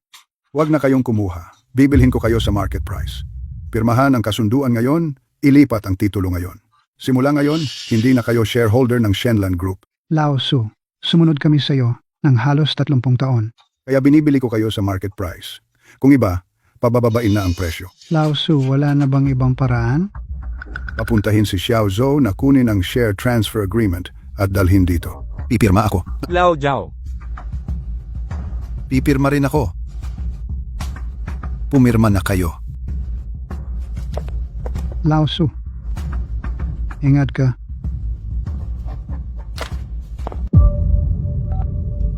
Kumusta? Gusto kong mag-ulat sa pulis. Si Su Mingyu, Vice President ng Shenlan Group. Halaga, 1,200,000. Ang ebidensya ay naisumite na. At saka, kahapon ng hapon, ninakaw niya ang isang pribadong kontrata. Nariyan ang CCTV at mga saksi. Lokasyon ay sa meeting room ng punong tanggapan ng Shenlan Group. See ya. Lolo, pinahuli mo ako? Hindi pera ang ninakaw mo. Hindi cable ang pinutol mo. Hindi safe ang binuksan mo. Apo mo ako. Noong nag-set up ka kay Lu Chuan sa lobby, hindi mo ba naisip na apo mo ako? Noong tumawag ka kay Zhou Mingxuan at sinabing sa inyo ang Shenlan Group, hindi mo ba naisip na apo mo ako? Qingyan? Magsalita ka para sa akin. Magbabago na ako, lahat. Noong naghuhukay ka ng kanal sa bagyo, Naisip mo ba ang araw na ito? Kayo dalawa? Simula bukas. Magkakasama sa iisang opisina. Lolo, Chairman. Ano tawag? Lolo, Tapusin muna ang usapin ngayon. uwi ka mamaya para kumain. Sino ang tumawag kanina? Ako? Sino po kayo? Chairman ng Shenlan Group? Su Shenbang. Ano pangalan? Su Mingyu. May nag-akusa sa'yo. pakisamahan kaming mag-imbestiga. Tatawagin pa kita ng lolo. Ngunit ikaw mismo ang nagpaaresto sa akin. Huwag kang magsisi sa huli. Simula noong nakaraang taon, kumuha ka ng pera sa proyekto. Tuwing konti lang, 10,000. Hindi ako umimik. Akala ko titigil ka na. Hindi ka apo ko. Ikaw mismo ang sumira sa daang ito. Sandali. Hindi ako tatakas. Huwag mo akong posasan. Su Qingyan, Lu Chuan, hindi ko kayo patatawarin. Kapag nakalabas ako, paghihiganti ko sa inyong dalawa. Tara na. Kung may sasabihin ka, sa loob na lang. Teka lang kayo, hihintayin ko kayo. Lahat kayo, teka lang. Tara na. Tingnan natin sa baba. Lumabas na. Si Suming Yu ba yun? Posas ba yun sa kamay? Talagang pinusasan siya. Tapos na. Si Su Mingyu ay nakulong na. Susunod na tayo. Meron siyang recording ng tawag namin. Anong takot? Hindi naman ebidensya ang recording. Tanggihan mo lang. Tapos na. Wala nang problema. Ang utang na 1,200,000, sabi niya ako daw ang kasabwat niya sa kamay ni Lu Chuan at ang flow ng Hongyuan Construction Materials. Hindi rin pwedeng ganun na lang. Hintayin natin silang lumabas. Sinampal ako ni Su Qingyan. Pinaalis ako sa harap ng lahat. Paano ako pagkatapos haharap sa industriya? Ngayon magkakaroon sila ng shareholders meeting. Naandun lahat ng shareholders. Sa harap nila, palakihin natin ang gulo. Dumating na! Lu Chuan, si Su Mingyu ngayon, ipinakulong mo? Bukas ako naman, di ba? Nirecord mo ako? Sinuri mo accounts ko? Gusto mo lang akong tapusin? Di ba? Su Qingyan, sinampal mo ako sa publiko. Pinaalis mo ako sa kumpanya. Kung hindi ka ngayon humingi ng tawad, hindi ako aalis. Huwag mo siyang hawakan. Gusto niyong manuntok, di ba? Umalis ka. Sino ka ba? Isang delivery boy. Sa tingin mo sa suot mong suit ay vice president ka na? Ikaw, sinuntok mo ako. Ako. Ikaw ang magsumbong. Nasa harap ng kumpanya tayo. Malinaw ang CCTV. Sinunggaban mo ako para manggulo at ako ay nag-self-defense. Huwag kang lumapit. Lalabanan mo ba ako? Pinaalis ka dahil nagbuhos ka ng mainit na tubig sa construction site, nagdikit ng poster sa kumpanya. Sa HR clearance, nakasulat ng malinaw. Kung magulo ka pa, papapuntahin ko ang guard para palayasin ka. Makinig kayo. Kung magloloko pa kayo sa Shenlan, sa susunod, hindi ganito kadali. Magaling kang lumaban. Bagay sa dating sundalo. Lolo, pasensya na at nakita mo ito. Hindi nakakatawa, nakakatuwa. Masaya si Lolo ngayon. Magdadagdag ng 2 ulam mamaya. Lu Chuan, bukas, 8:30 ng umaga, sa opisina ng Vice President. Nasa front desk ang susi.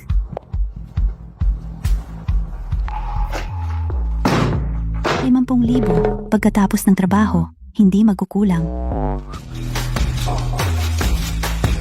Sabi mo, anong problema at galit na galit ka? Pumunta kayo sa subdivision na ito. Dalhin ang 2 galon ng pintura. Ibuhos ng walang tira sa pinto nila. At sirain ang pinto. Ganun lang, bibigyan ng 50,000? Anong background ng pamilyang ito? Wala kayong pakialam kung ano background nila. Huwag kang mag-alala. Kami ang gagawa. Di ka ba kampante? Siguradong. Gagawin naming maayos.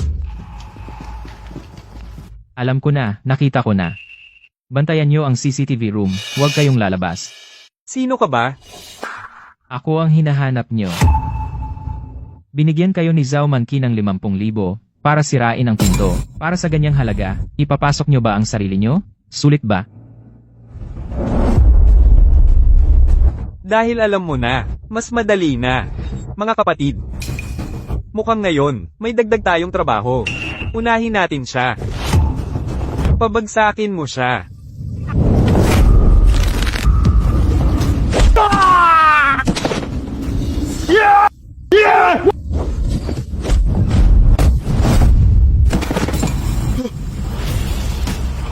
Sino ang nag-utos sa inyo? Amo, isang babae. Ang pangalan niya ay Zhao Manqi. Siya ang nagbigay sa amin ng 50,000 piso. Hoy. Nasa labas ng subdivision, may 4 na tao na nagdudulot ng gulo. Oo. Nasa ilalim na ng kontrol ko ang mga tao. 5 palapag, 502. Ang nag-report ay nagsabing siya umupa ng mga tao para manira. May mga testigo at ebidensya. Bantayan mo ang likod na bintana. Aakyat ako.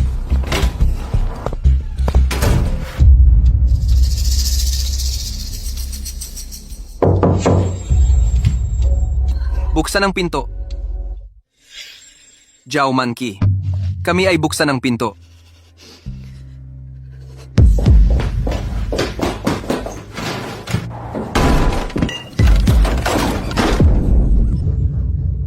Ang binti ko. Nahulog siya mula sa ikalawang palapag. Huwag galawin ang binti niya. Hintayin ang ambulansya. Zhou Mingxuan. Tumigil ka. Ikaw ang nag-utos sa akin. Bakit ka tumatakbo? Yung kanina, si Zhou Mingxuan ba iyon? Siya ba ang nag-utos sa iyo? Ginoong Su, bakit kayo? So, anong hangin ang nagdala sa iyo? Joe, ilang taon na tayong magkakilala? Mahigit 40 taon na. Ano ito ngayon? 40 taong pagkakaibigan. Ngayon, pumunta ako para hingan ka ng paliwanag. Maupo ka muna. Katiwala magdala ng tsaa. Hindi na. Sasabihin ko lang at aalis na. Ang apo mong si Zhou Mingxuan. Kasama ang pabaya kong apo sa construction site, pumutol ng kable, naghukay ng kanal, umuupa ng tao para sirain ang site, si Su Mingyu noong isang araw. Ay dinala, kagabi lang. Sa ilalim ng inuupahang bahay ni Zhao Manqi para hulihin ang tao, tumakas kaagad. Ang mga bagay na ito, alam mo ba? Kung hindi mo alam, okay lang. Ngayon sasabihin ko sa iyo. Su Mingxuan ay talagang walang kwenta, ngunit ang mga sinabi mo, kailangan kong alamin. Alamin. Ang apo ko nung tinawagan ng madaliang pagpupulong ng mga may-ari ng sapi, si Zhou Mingxuan, ay naghihintay sa labas. Ang anak mong si Zhou Yuanshan, pinipigilan ng lupa sa kanlurang bahagi ng Shenlan, ang pag-aproba. Gusto mo bang ako ang mag-imbestiga? Ang ginawa ng apo mo, ikaw ang humarap. Kung hindi mo kaya, ako na. Katiwala, kunin ang telepono ko. Lo? Nasaan ka ngayon? Umuwi ka na agad. Nakaupo si Lolo Su sa harap ko. Ang galing mo, isa-isa niyang sinabi sa akin. Pagputol ng kable, paghuhukay ng kanal, pag-upa ng mga hudlong. Ano pa ang ginawa mo na hindi ko alam? Wala nang paliwanag, umuwi ka na ngayon. Bukas, eroplano. Papuntang branch sa ibang bansa, sa loob ng 5 taon. Bawal kang umuwi. Lolo, hindi mo to pwedeng gawin. Dinaya ako ni Su Mingyu. Siya ang nagdala sa akin sa gulo. Umuwi ka ngayong gabi para mag-empake. Kung hindi ka umuwi, mula ngayon hindi ka na magiging Joe. 5 taon. Sa branch, mag-aayos ako ng tao na babantay sa kanya. Ang paliwanag na ito, sapat na ba? Tungkol sa pagpigil ng anak mong si Zhou Yuanshan sa approval. Ang lupa sa kanlurang bahagi ay naaprubahan na ng Shenlan ayon sa bagong plano. Sabihin mo sa anak mo, wag na ituloy ang landas na iyon. Aalis na ako.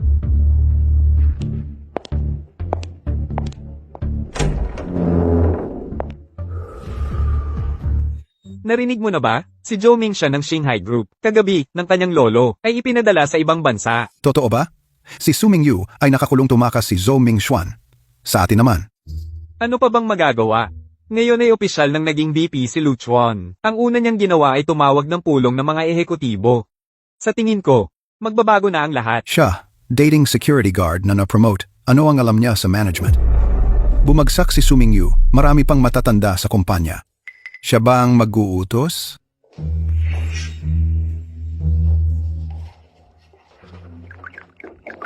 Sa lahat. Sa unang araw ko sa pwesto, mahalaga ang oras, kaya hindi na ako magsasalita ng walang kabuluhan. Iminumungkahi ko, ang Department of Engineering at Department of Finance ay dapat pagsamahin at muling ayusin upang bumuo ng bagong Project Audit Center.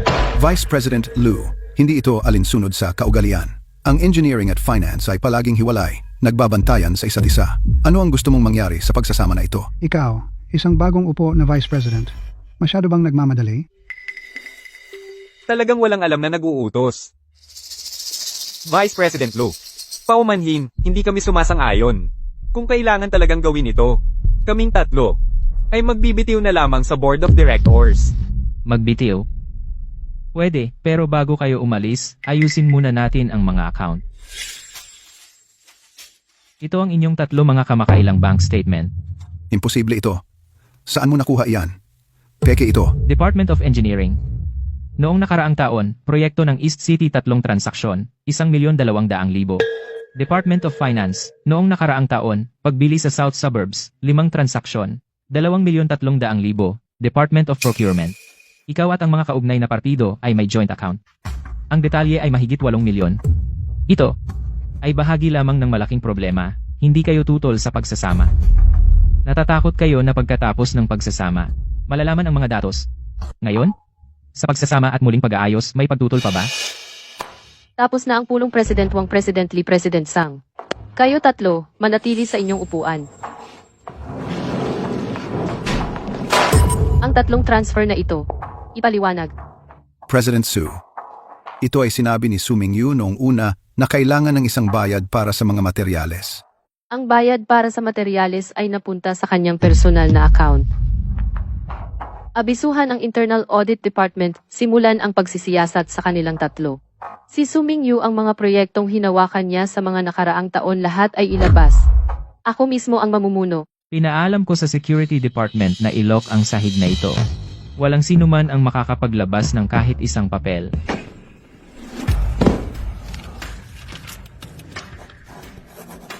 Ang detalye ng pagbili para sa South Suburbs Project ilabas at i-verify ang account na ito. Opo, President Su.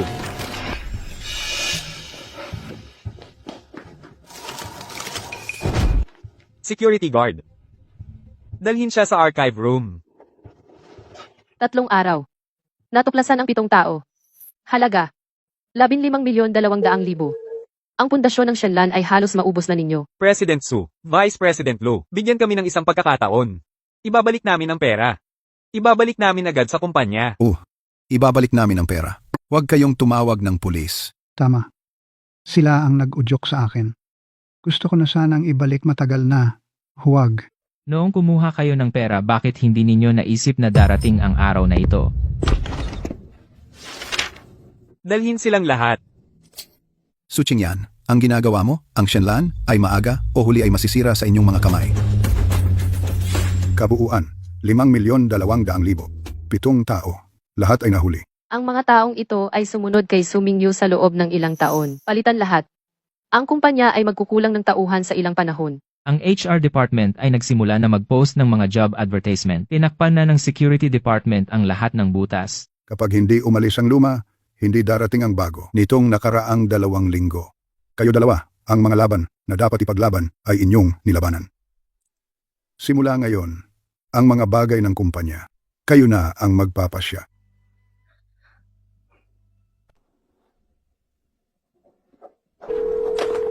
Attorney Chen, pinirmahan ko na ang dokumento. Su Mingyu, ang mga masasamang utang na iniwan niya, kasama ang ulat ng audit na ito. Lahat ay ililipat. Sinong magtatanggol sa kanya? Pati siya, imbestigahan din. Chairman, ang kalusugan ninyo ang mahalaga. Ang natitira, ako na ang bahala. Hindi pa ako patay. Sa pamilya Su, hindi dapat mga tagalabas na manggulo.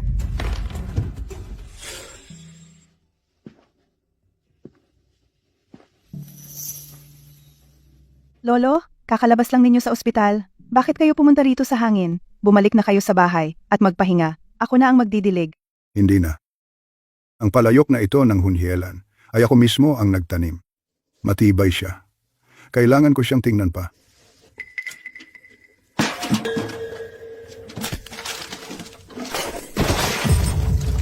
Lolo, tawagan na ang ambulansya. Ang profit margin ng ika-4 na quarter bumaba ng 4 na puntos. Sinabi ninyo sa akin na masama ang sitwasyon ng merkado. Noong narito si Su Mingyu, nagkunwari kayong bulag. Ngayon gusto pa niya kayong isama. Su, sa pabrika, papasok na ang bagong construction team. Huwag mo akong bigyan ng dahilan. I-compress ang timeline sa 45 araw. Kung hindi kaya, bukas kayo mismo mag-resign at umalis. Logistics Department. Ngayong hapon, gawin na ang bagong kontrata. Nag-meeting ako. Kung may sasabihin, sabihin mo na. Miss, pumunta ka agad sa City Hospital. Nadapa si Lolo sa hardin. Maraming dugo ang lumabas. Sabi ng doktor, hindi na siya nagigising. May nangyari kay Lolo. Tara, punta sa ospital. Tapos na ang pulong. Lolo, Mga kamag-anak, umatras, huwag hamarang. May ventricular fibrillation ang pasyente. Ihanda agad ang defibrillator. Miss, lumingon lang ako sa sandaling kumuha ng gunting.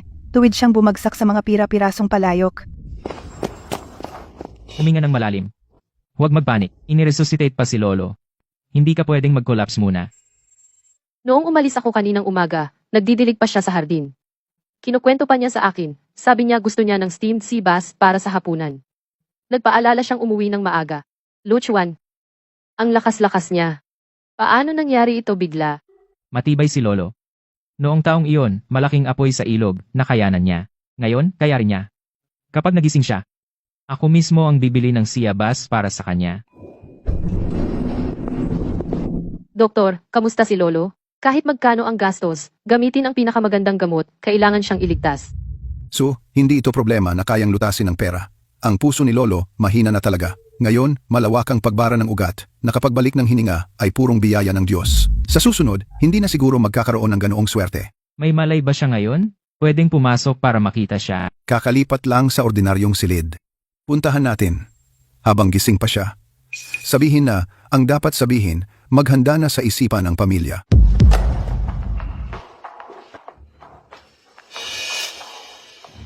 Lolo, nandito ako.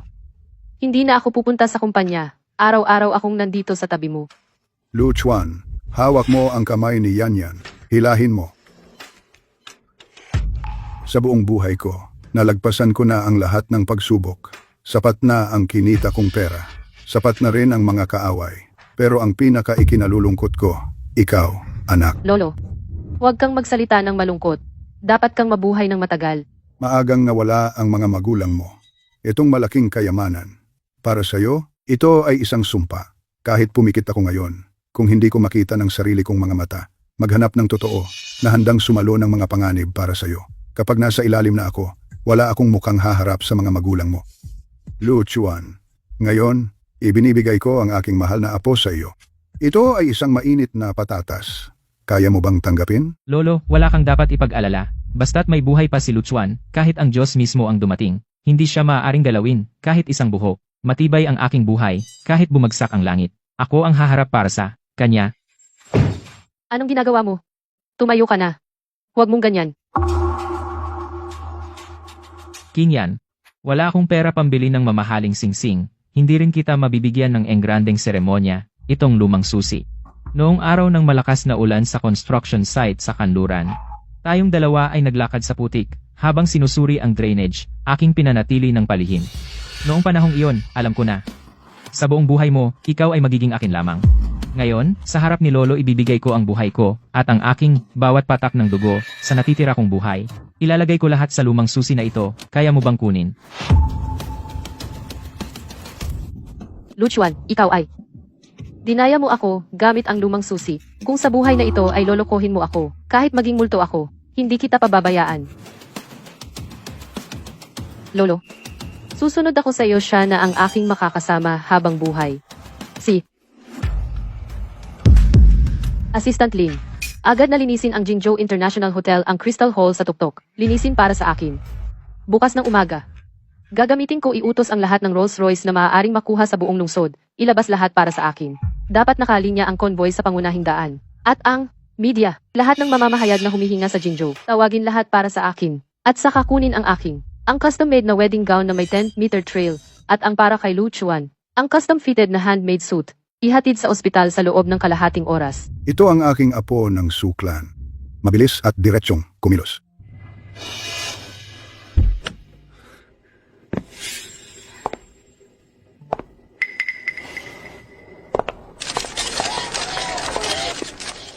Ngayon, sama-sama nating saksihan ang presidente ng Shenlan Group, Ginang Su Qingyan, at ang vice presidente ng Shenlan Group, Ginoong Lu Chuan. Ikakasal. Luchuan, ikaw na walang utang na loob. Ang mga sinabi mo sa akin, para bang walang halaga, hindi ba? Dahil lang sa babaeng ito, may pera lang, papasok ka sa kanilang pamilya, bilang asawa? Tingnan mo ako. Sabihin mo sa akin, ng harapan, anong hinahanap mo sa kanya? Ang lalaking ito, ako si Su Qingyan ang nagbabayad para protektahan. Hindi para sa mga tulad ninyo, mga basura mula sa imburnal. Ngayon, lahat ng dumalo ay bisita. Ang mga gustong uminom pa ng alak na ito, umupo ng maayos. Kung sino man ang nag-iisip na hindi karapat-dapat sa akin ang asawa ko. Nakabukas ang pinto ngayon. Umalis ka agad. Pakiusap, magpalitan ng singsing ang bagong kasal. Magtataas ng toast ang bagong kasal. Chuanzi, wala nang sasabihin. Nasa inuman na lahat. Chuanzi, ikaw, pre, ngayong araw? Napangasawa mo ang isang asawang maganda at astig. Simula ngayon, ang soft rice pero matapang. Naiinggit ang mga tropa. Tumigil ka sa pagbibiro. Ngayong araw, pagod ang mga tropa. Huwag na kayo maglinis dito. Iwan nyo na, maglilinis ang janitor. Sige, kami. Hindi na kami manggagambala dito. Mahalaga ang sandali ng gabi ng kasal. Sige, samahan mo na ang asawa mo. Itong papel na walang kwenta. Noong una, wala akong ibang pagpipilian. Ginawa kitang panangga. Itong isang ito, ako si Su Qingyan. Ngayong araw, sa harap ng buong Jingzhou, ay ibinibigay ko ang aking sarili. Ang bahay na ito, at ang mga susunod na dekada ko. Lahat ay ipinapaubaya ko sa iyo.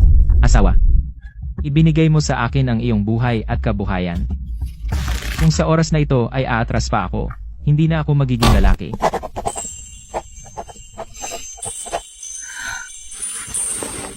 Lu Chuan, simula ngayon, ang Shenlang Group ay atin na.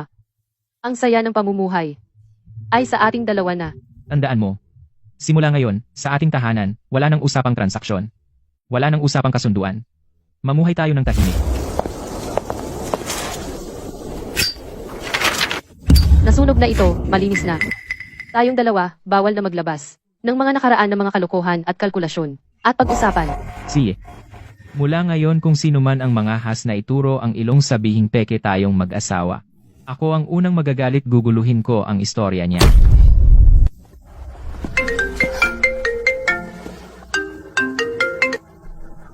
Mr. Lu, ako ay nurse sa City Hospital. Tinanong ni Lolo Su, yung bagong kasal, kailan siya dadalawin? Okay lang naman. Ang pagdiriwang na ito hindi naman nagpahiya kay Su Zhenbang. Lolo, nagpapakyut ka pa.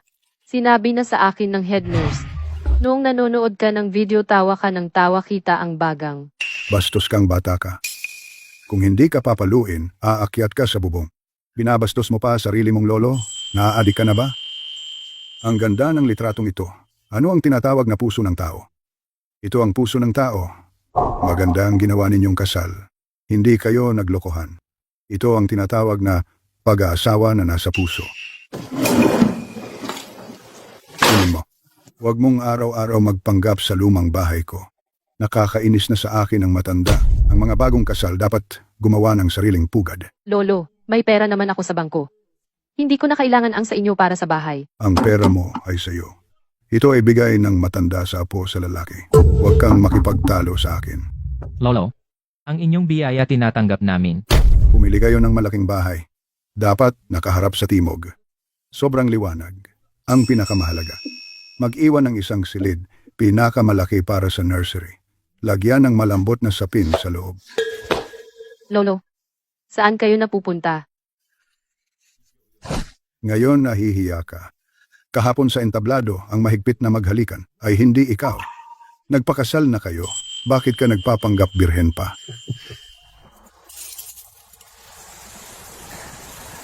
Tara asawa, tingnan natin ang bahay ngayon.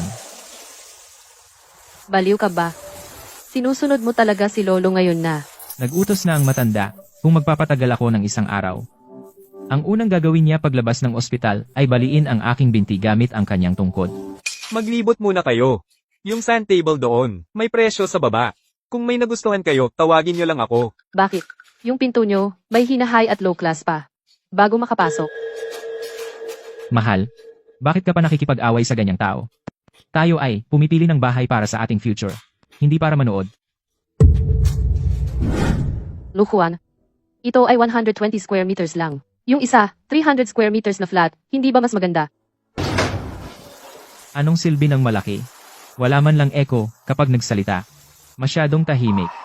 Ito ay maganda. Pwedeng magpaaraw at magpatuyo ng kumot sa balkonahe. Pwedeng magluto sa kusina. Ang mahalaga, yung kwartong ito. Dumiretso ang sikat ng araw. Maliwanag. Gusto mo ito? Para saan itong maliit at lumang kwarto? Anong lumang kwarto? Ito ay para sa magiging anak natin. Dito ilalagay ang duyan. At sa tabi ng bintana, isang maliit na desk. Hindi ba ito ang tunay na buhay? Mr. Luo. Wala na yata akong mata. Hindi ko kayo nakilala. Tungkol sa nangyari kanina. Tumahimik ka. Kukunin ko ito. Dala mo ang kontrata. Yung titulo. Dapat may pangalan nating dalawa. Kung may kulang, hindi ako pipirma. May bahay na tayo. Pero may kulang pa. Ano? Muebles o appliances? Ipapa-order ko mamaya. Kulang pa ng yung araw na matapos tayo sa trabaho. At makaupo sa hapag, kumain ng mainit na pagkain. Kuya Zhang, pasensya na sa inyo ngayon. Kunin nyo itong pera at ilibre ang lahat ng masarap. Chuanzi, itinuturing mo ba kaming ibang tao, hindi ba? Noong inuman sa kasal mo, marami akong nainom. Ngayon magdadala lang ng 2 mesa, magbabayad ka pa. Kayo talaga, matitigas ang ulo. Sige na. Tama na. Hindi na kayo aabalahin. Mga kapatid, alis na tayo. Talaga bang isinabit mo ang lumang susi na ito? Hindi ito lumang susi. Ito ang unang susi ng bahay natin. Isabit natin ito habang buhay. Vice President Lu, yung mukha ng niluto mo, parang hindi nakakain. Kumain ka kahit ayaw mo. Unang beses kong magluto para sa asawa ko. Mas mahalaga ang kahulugan kaysa lasa. Okay naman. Siyempre, hindi ako magaling sa iba, pero mabilis akong matuto. Dati akong nakatira sa basement. Sa construction shed, sa dormitoryo. Hindi ko naisip noon na magkakaroon ako ng ganitong tahanan. Huwag ka nang mangarap. Totoo na ito.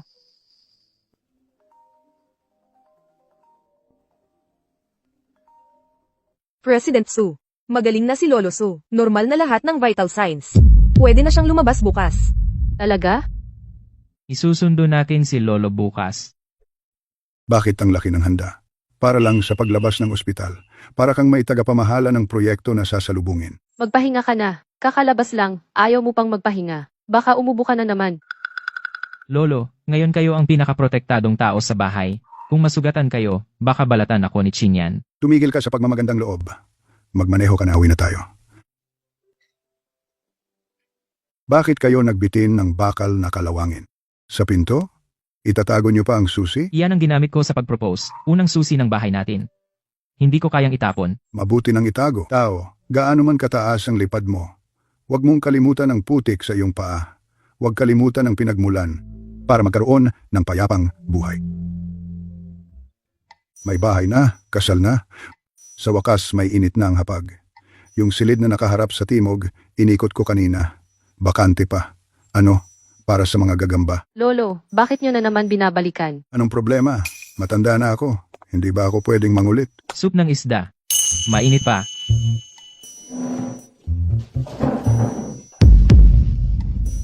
Mahal, anong problema? Nasira ba tiyan mo? Buksan mo, pasukin kita. Bobo, tigil-tigilan mo ang pagkatok.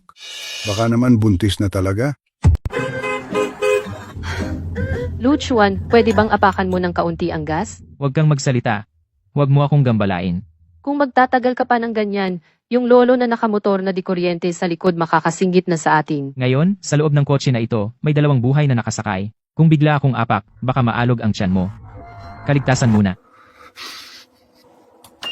Dito, pakinggan mo ang tunog. Anong ingay yan? Nasira ba ang makina? Mabuti naman ang makina. Binabati ko kayong dalawa. 6 na linggo ng buntis. Kanina, iyon ang tibok ng puso ng sanggol. Malusog ang bata. Ano? Ano ka ba? Maaari ba akong biglang magkaroon ng bata para sa'yo?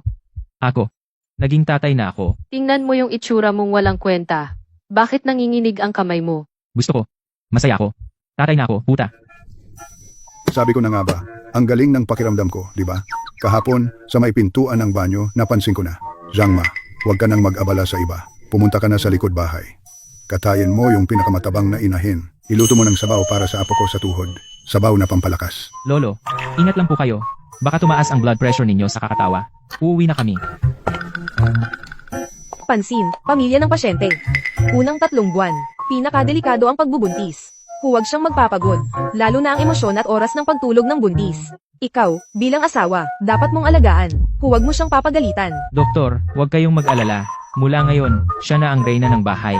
Kahit isang hibla ng buhok niya ang malaglag, ako ang mananagot.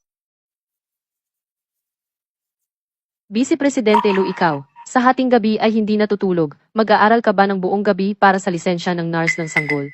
Lisensya ng nurse ng sanggol? Walang kwenta. Ito ang pinakamalaking bagay sa pamilya natin. Hindi pa ako naging tatay dati, pero matalino naman ako. Kailangan ko munang harapin ang mga mahihirap na bagay na ito.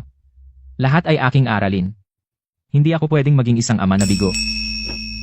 Mahal, huwag ka nang tumayo diyan. Malamig ang sahig. Bumalik ka na sa kama. Lagyan mo ng luya. Wala kang alam. Kung walang luya, mabaho ang sabaw ng isda. Paano ito matitikman ng apo ko? Talagang hindi. Ang ilong niya ngayon ay mas matalas pa sa radar. Makaamoy lang ng konting luya, masusuka siya pati akdo. Lolo, ito ba ay pagluluto ng sabaw o pagpapahirap sa kanya? Tanga, ang dami kong karanasan. Mas marami pa sa'yo. Makinig ka sa akin. Maglagay ng 2 piraso. Wala ba kayong katapusan? Ayaw nyo ng ganito, ayaw nyo ng ganyan. Ako mismo naiinis na sa sarili ko. Kung mag-aaway pa kayo, susuka muna ako sa harap nyo. Mahal, bakit ka naiinis? Ikaw na ang pinakamahalaga sa pamilya ngayon. Uminom ka ng plum juice para kumalma. Ano naman kung pinakamahalaga? Kahit pinakamahalaga, kailangan uminom ng sabaw. Inumin mo yung baso hanggang sa maubos para lumaki. Ibigay mo sa akin ang report. Buntis lang ako, hindi naman ako naparalisa. Mamamatay ba ako sa pagtingin ng ilang pahina? Hindi ka na paralisa. Ngunit ngayon, ikaw ang buhay na Diyos na sinasamba ng pamilya. Ang mga problema sa kumpanya, ako na ang bahala lahat. Ang tanging trabaho mo ngayon ay kumain ng maayos, uminom ng maayos, at matulog ng maayos. Kahit bumagsak ang langit, may matangkad na haharang para sa'yo. Ang bibig mo, parang may pulot ngayon. Lalong marunong magpa-cute. Sino pa ba ang lalandiin ko kundi ang asawa ko? Ako ang sundalo mo, susunod sa utos mo. Walang pag-aatubili. Munting nila lang, manahimik ka sa tiyan ng nanay mo. Natatakot siya sa sakit. Kung gagalawin mo siya, paglabas mo, tingnan natin kung paano kita pagsasabihan. Mr. So, buong biyahe, bitbit mo yung kahon na hindi mo binitawan. Ano ba yung mahalagang bagay na yan? Tabi, huwag kang pakialam. Ito ay para sa apo ko. Vice President Lu, itong kamay na sanay sa ballpen, ngayon naging karpintero na. Hindi man lang maintindihan ang blueprint. Ano yan? Gumawa ng kama para sa sarili kong anak, ito ang pinakamahalagang bagay. Matibay itong kahoy. Kahit isang elepante ang tumapak dito, hindi ito guguho. Tama na. Huwag mong ipagmalaki ang lakas mo. Lumapit kayo. Lolo, anong hawak mo? Ito ay lumang gamit na ipasa mula sa henerasyon hanggang henerasyon. Lahat ito ay biyaya ng ilang henerasyon ng pamilyang Su. Nakadikit dito ang bagong biyaya ng pamilya Su. Ito rin ang pinakamahalaga mong ari-arian. Lu Chuan, ngayon, ibinibigay ko sa inyo ang alaalang ito. Lolo. Lu Chuan, huwag kang matulog. Ang tiyan ko, parang may pako na tumutusok pababa, sakit na paulit-ulit. Huwag kang matakot, asawa. Tatawag ako ng sasakyan.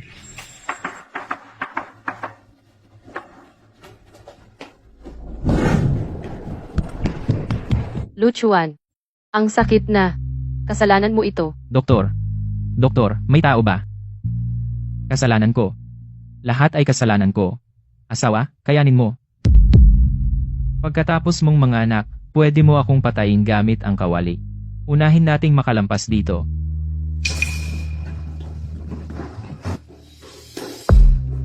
Pamilya, pumirma rito.